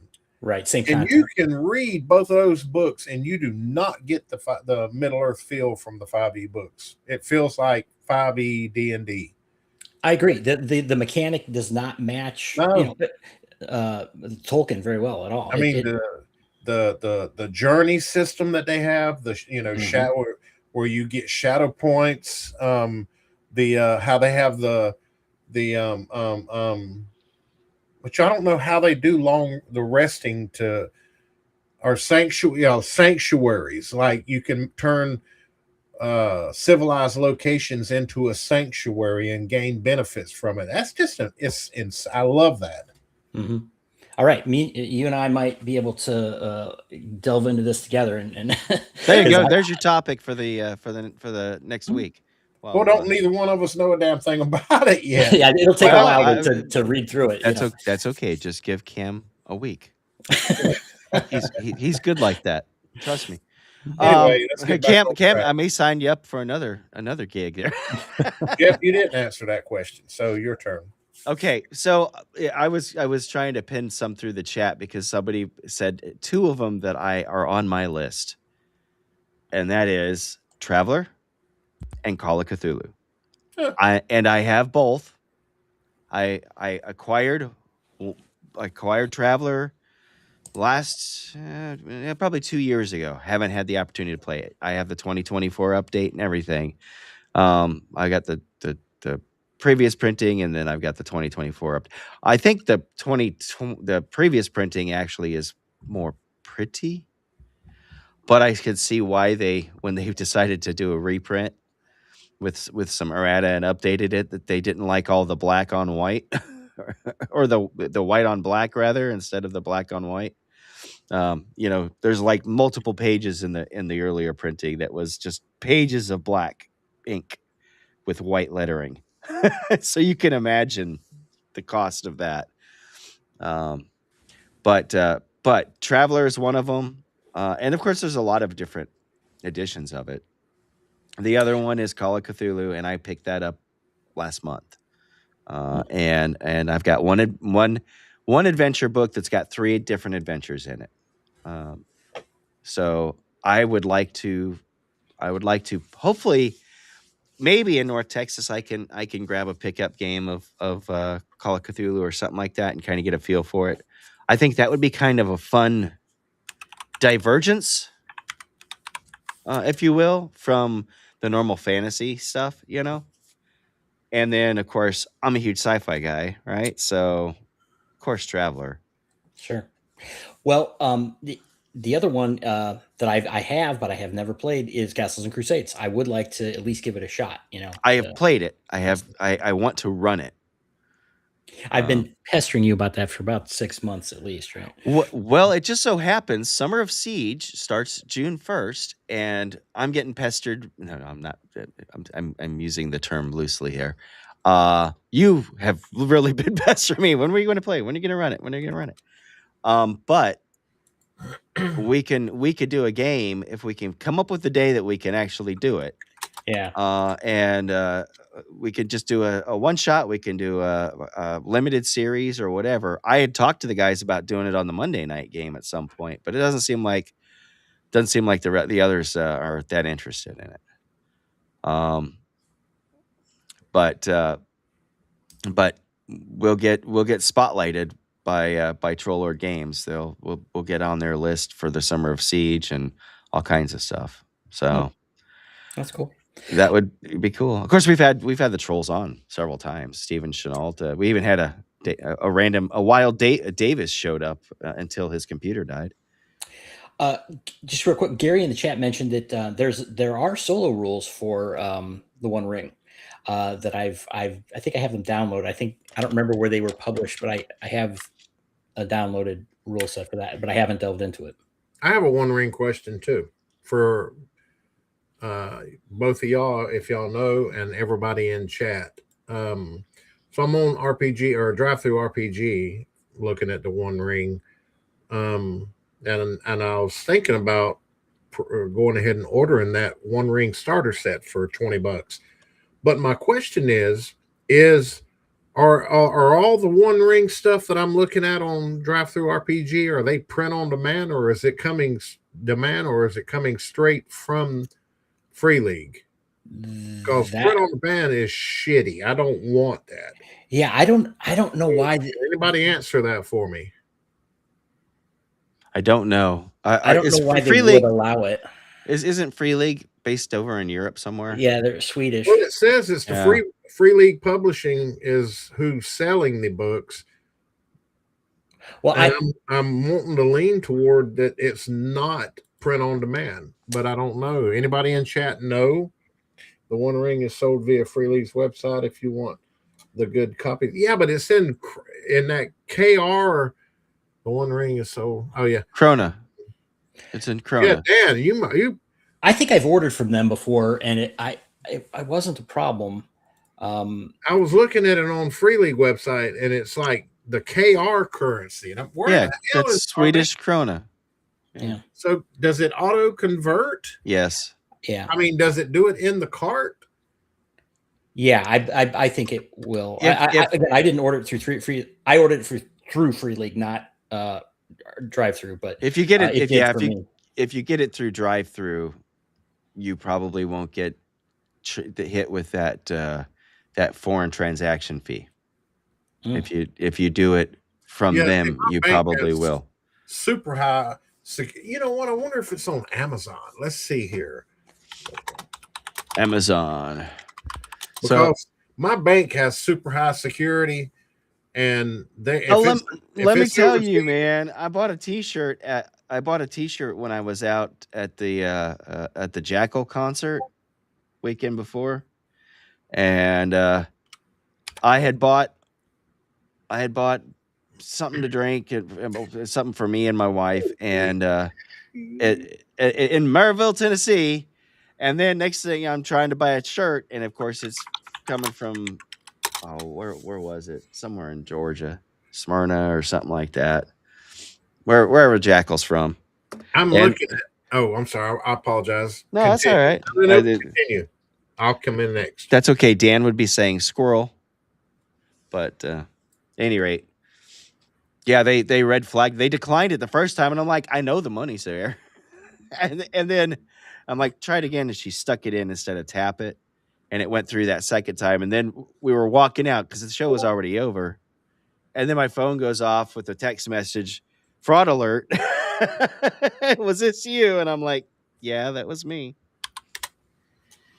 But so I appreciate that the banks are doing that, but I could see getting hit. I could see them rejecting something like that. Which one of us got dumped that time? Cam. It was Cam. Yeah, it was me.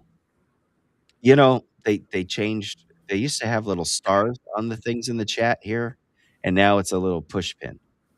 I'm looking on Amazon. Tinker, and they got ADD. I think the people who make Restream have ADD. The box set on drive through was 20. On Amazon, it's 33. I'm fixing. So drive through is the PDF. You know what you could do? No. Do what Dan does. I think was that a PDF? Amazon has the books. Drive through has just the PDFs. Yes, a lot of things. So drive through is very picky about the format layout for their print on demand stuff. You have to meet their format requirements. So what a lot of people like Dan does is they buy the PDF, download it. It's probably like, $5-10 or whatever for a PDF, right? It's usually pretty cheap by comparison. And then he goes and has Lulu print it for him, and he gets it on spiral bound because he likes the lay flat of a spiral bound. Okay. And he says the printing's better. Now I can't find the damn thing. And Lulu is quicker. Lulu 2 to 5 days for stuff to be printed and shipped. Friggin' drive through, man, God. Drive through 6 to 8 weeks for a drive through order. I ordered the damn Rule Cyclopedia from them 2 weeks ago, and they haven't shipped yet. I told you that. Didn't I tell you that? I was bragging on you, Dan. I said you're pretty smart. You're a fart smeller. I mean, smart filler. Yeah. He's not in here to defend himself. So it's probably not his turn. That's what's going on. That's why he's paying attention to us. But yeah, no, that's probably not a bad idea because you own the PDF. Yeah, you just feel like you have the right to print it out. So you just have them print it for you. Get a nice printed box or printed set, hardback set or spiral bound or whatever you want.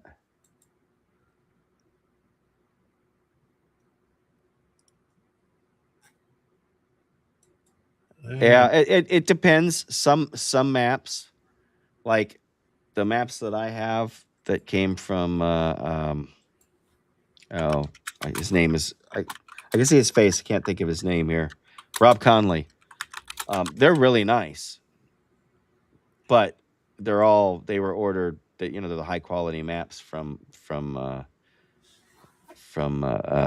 drive through. Actually, those showed up before the print book did. Those showed up like 3 or 4 days before the print books did. So yeah, there you go. 2 months for Rule Cyclopedia. Oh, why did it highlight that one? Oh, that's your channel. Let's do that. Yeah, 2 months to get Rule Cyclopedia. Yeah, that's my biggest gripe. I want to. 2 months. Yes, that's how long drive through takes to print. You can go a week or so with that before they even give you a notification. Yeah. Oh, we've got your order finally. You mean the one I put in 2 weeks ago? It'll be ready in 4 to 6 weeks. Actually, I ordered the Rule Cyclopedia just for background ambience. Yeah, I know. Sounds corny, but Yeah. I just want it on the shelf because I don't have it. I still say I had the hardback years ago, and it's went missing. He says if you plan to actually use it, get an actual production run of the Rule Cyclopedia. So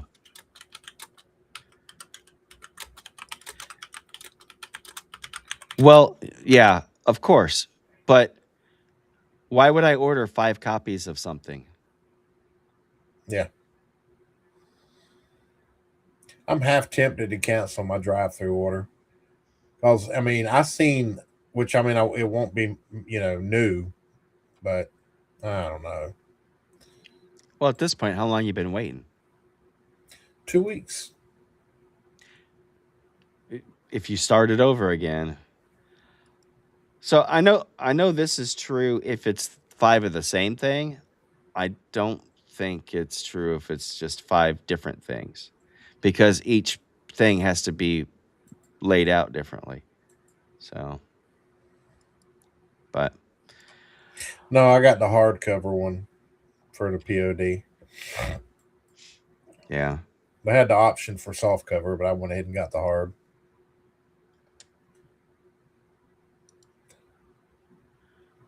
Well, let me see here. Let's see what else. And we are pre-gaming now for Matt and Gary's show, Second Watch, which comes on in about 30 minutes.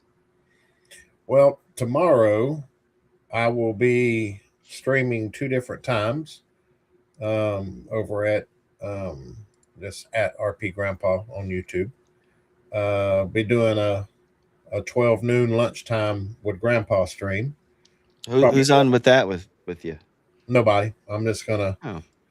It'll be like a chill, hanging out with chat and doing a Q&A, let people talk, ask questions, whatever. And then tomorrow night is my regular Saturday night stream where me and Dan will be on that. Damn, he won't be with me next week. No, he's not, because we're going to be gaming or drinking or both. I'll probably still stream though. So I may not do my Saturday night stream. I may do, I don't know. We'll see. And we may do some impromptu streams from from out there. I would if I was at a convention. Yeah. I'd be streaming my ass off. But yeah, I'm taking my laptop and I'm taking my digital camera, my old handy cam. Well, it's not that old. I bought it like a year or 2 ago, 2 years, 3 years ago. When's what, Joe? Now this is not the real thumbnail yet. This is still a work in progress that I'm going to show here in a second. But let's see. Hey, Jeremy. Tomorrow I've got the DarkCon Dispatch coming up. Well, I'm glad you're doing it on my channel, Jeremy. Welcome, brother.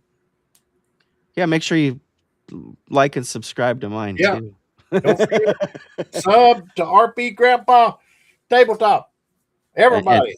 And Tennessee Tabletop Tavern. Hey, we do BX and old school essentials pretty heavy on my channel. That's about what all I cover.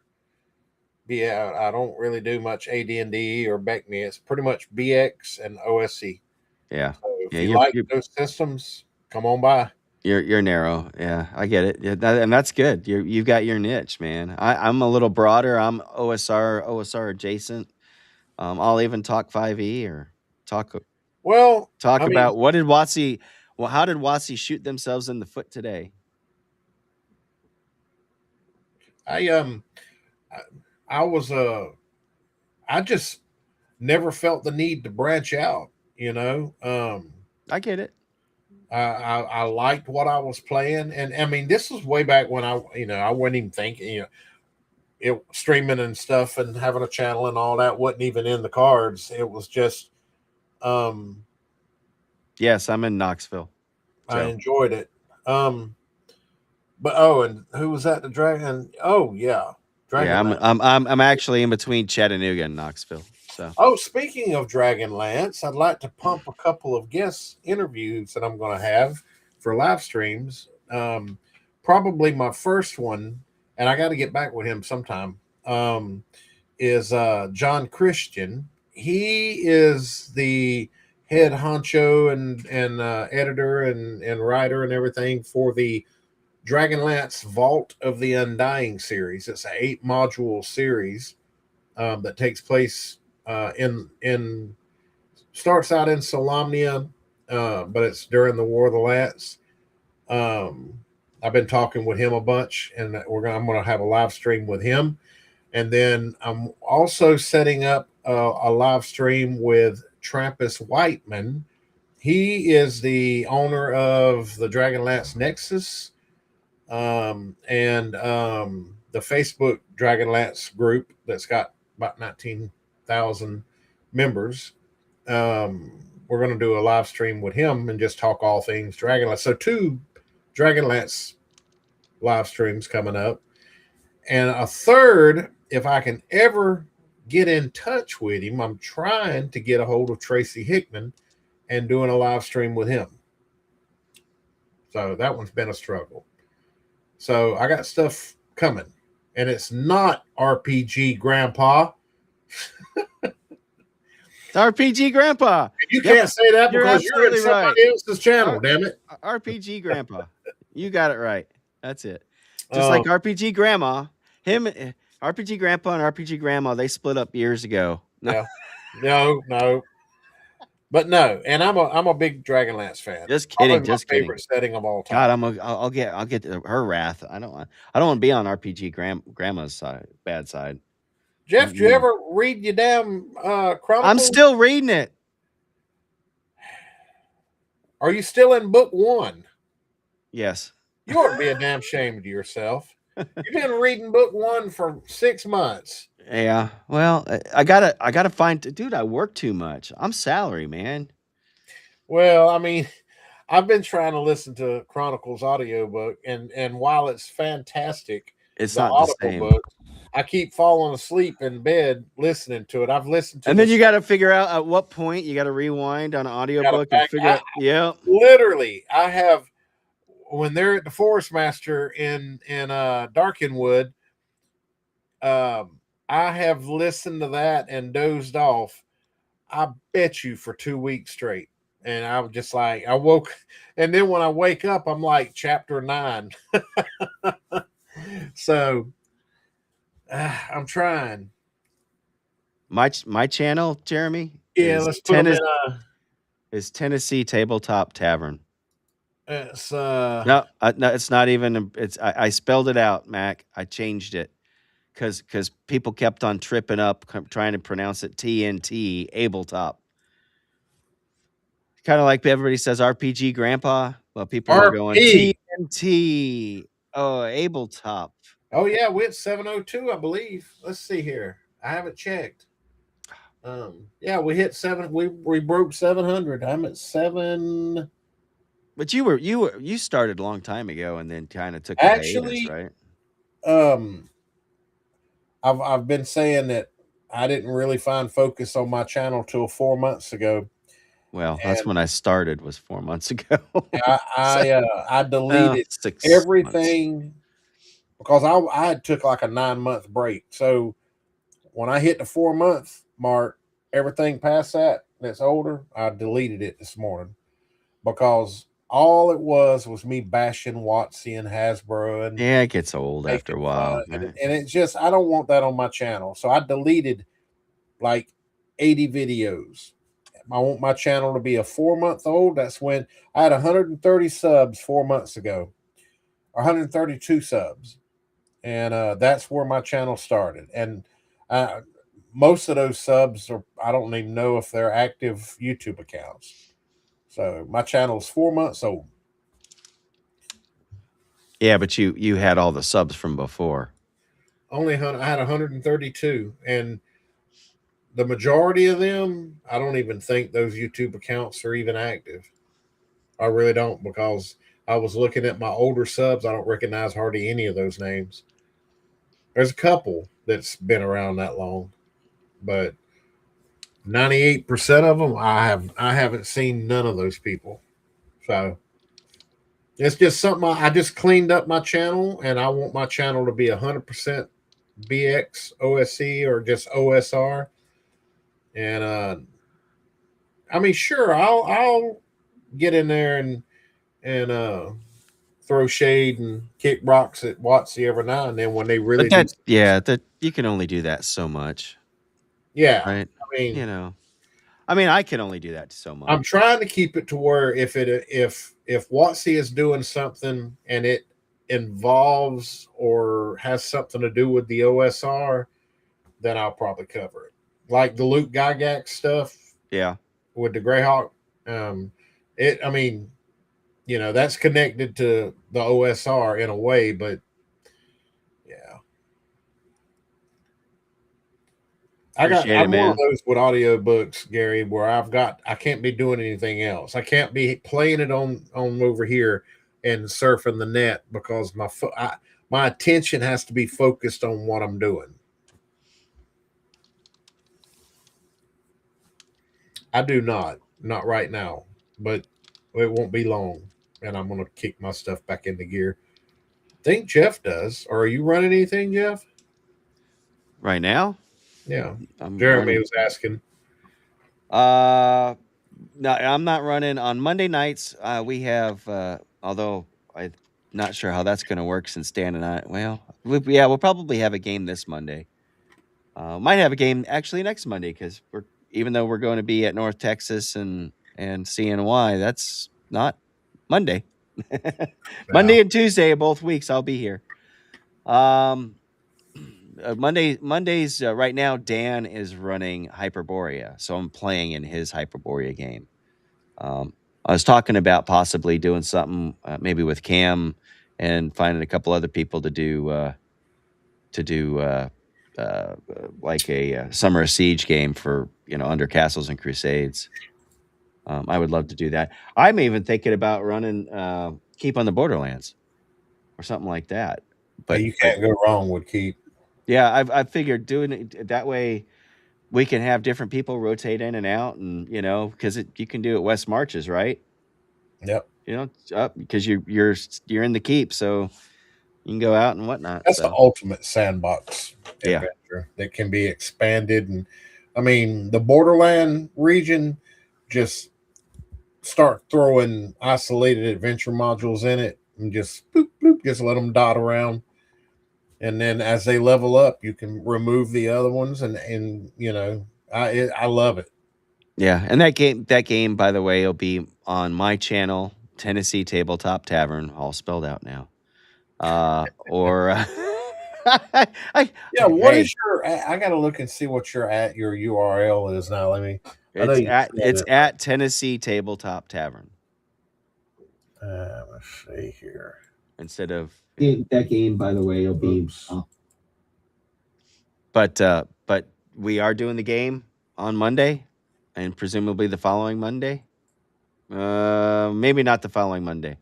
Tennessee Table. Okay, I see what you got. All right. Yeah, this Monday we'll do one. The next Monday we'll do one. The Monday after that, maybe not, because I'll be driving. Well, they may still do it. Art. Thank you. Don't forget to sub. But sub to everybody. At any rate, so we got to get these small OSR channels. Yeah, we need all the subs we can, man. You know, We definitely appreciate it. We're trying to do something for you and get spread the word on the different stuff. Speaking of spreading the word, let me throw this up here. So since you cut me off and stole my thunder here about who you're gonna have on, so I already mentioned it earlier, but this is not the official thumbnail yet. We're gonna have our episode 29 of the Bad News Bards.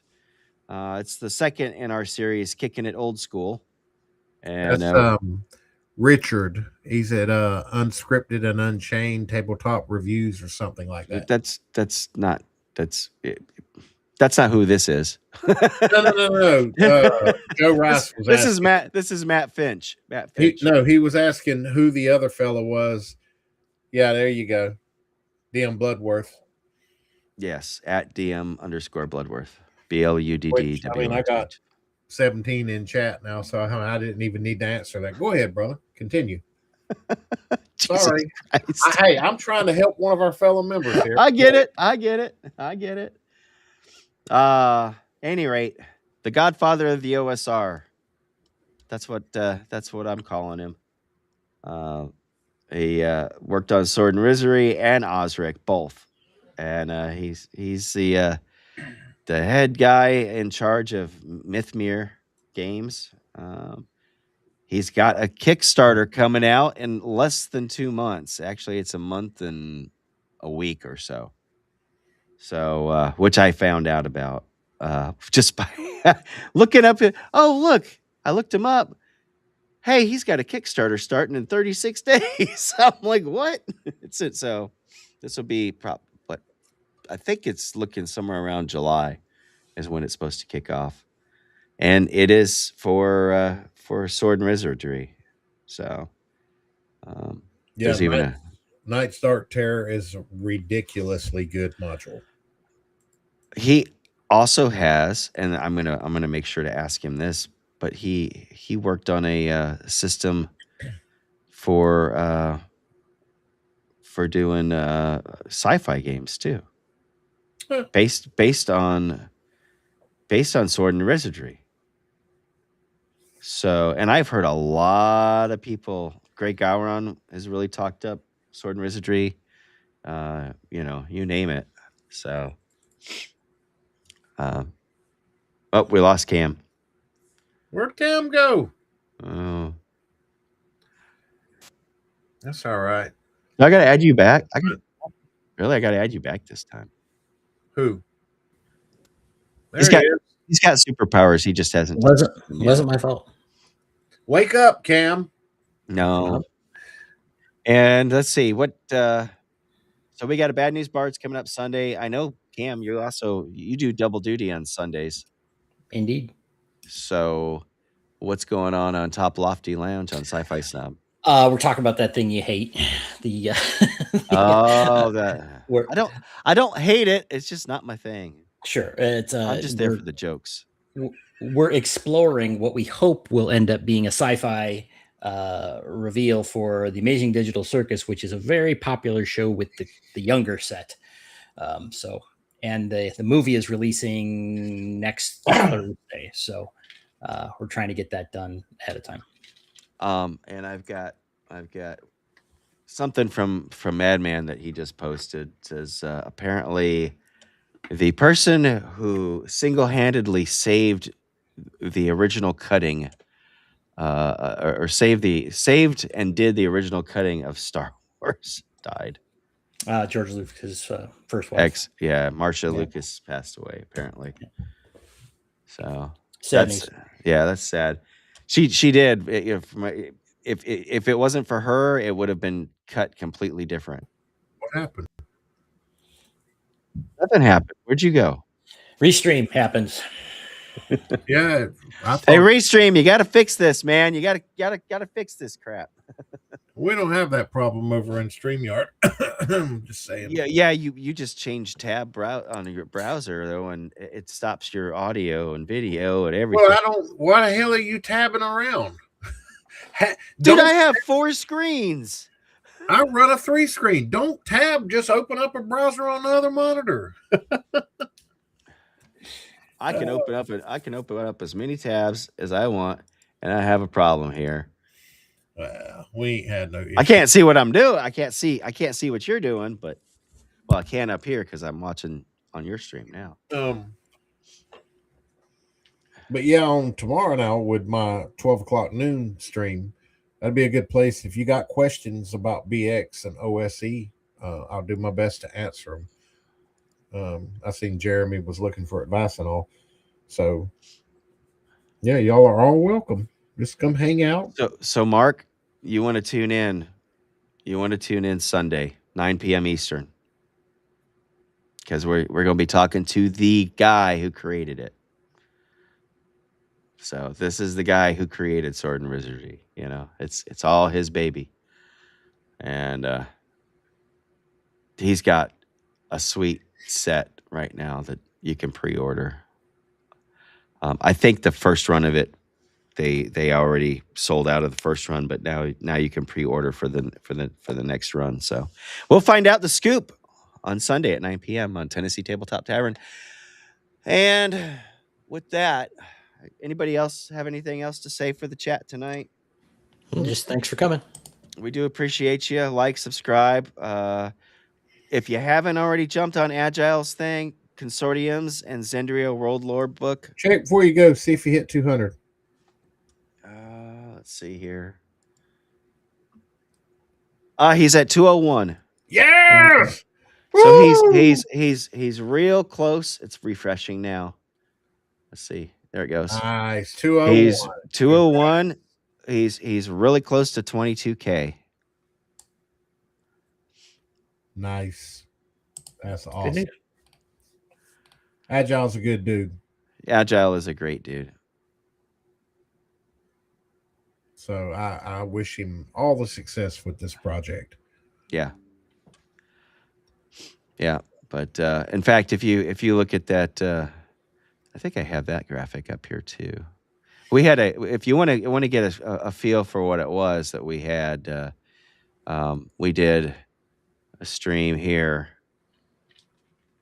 We did a launch party. If you look at on my channel, and all the channels basically used my graphic, and then they just put their own whatever branding on the bottom or over whatever.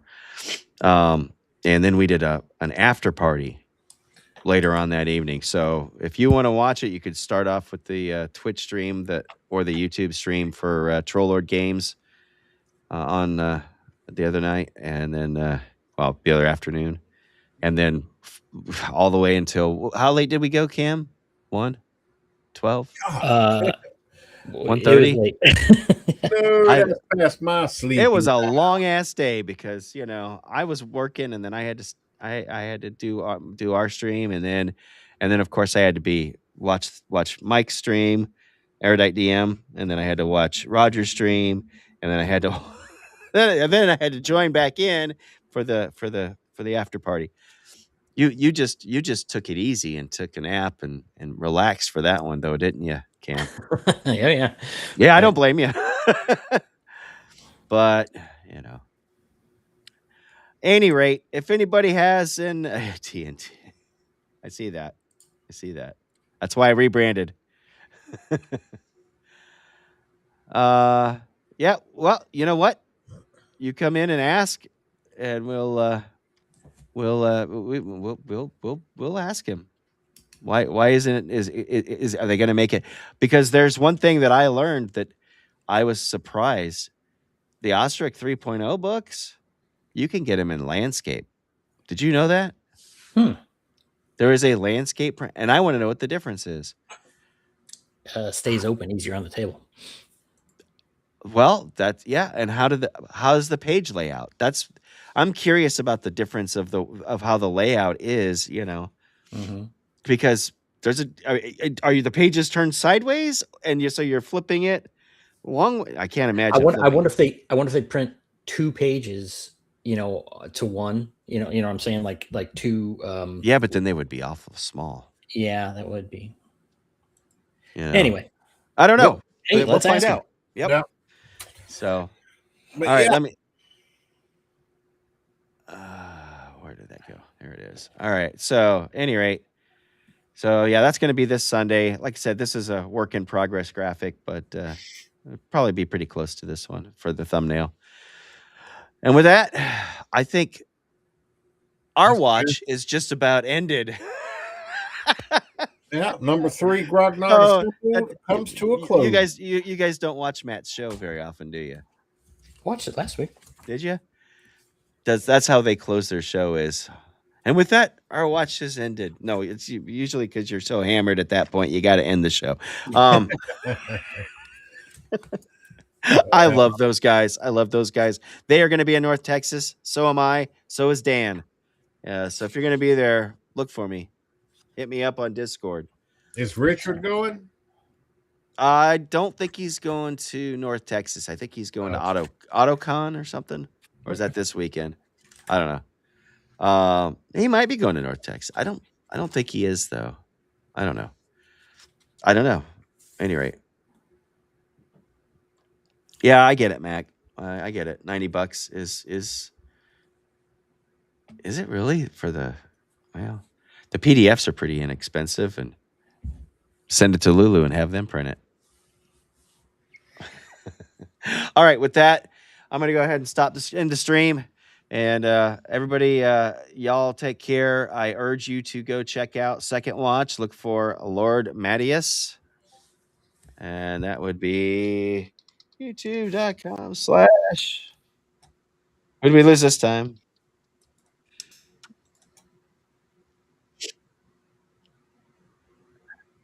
Lord Mattias. That's Second Watch.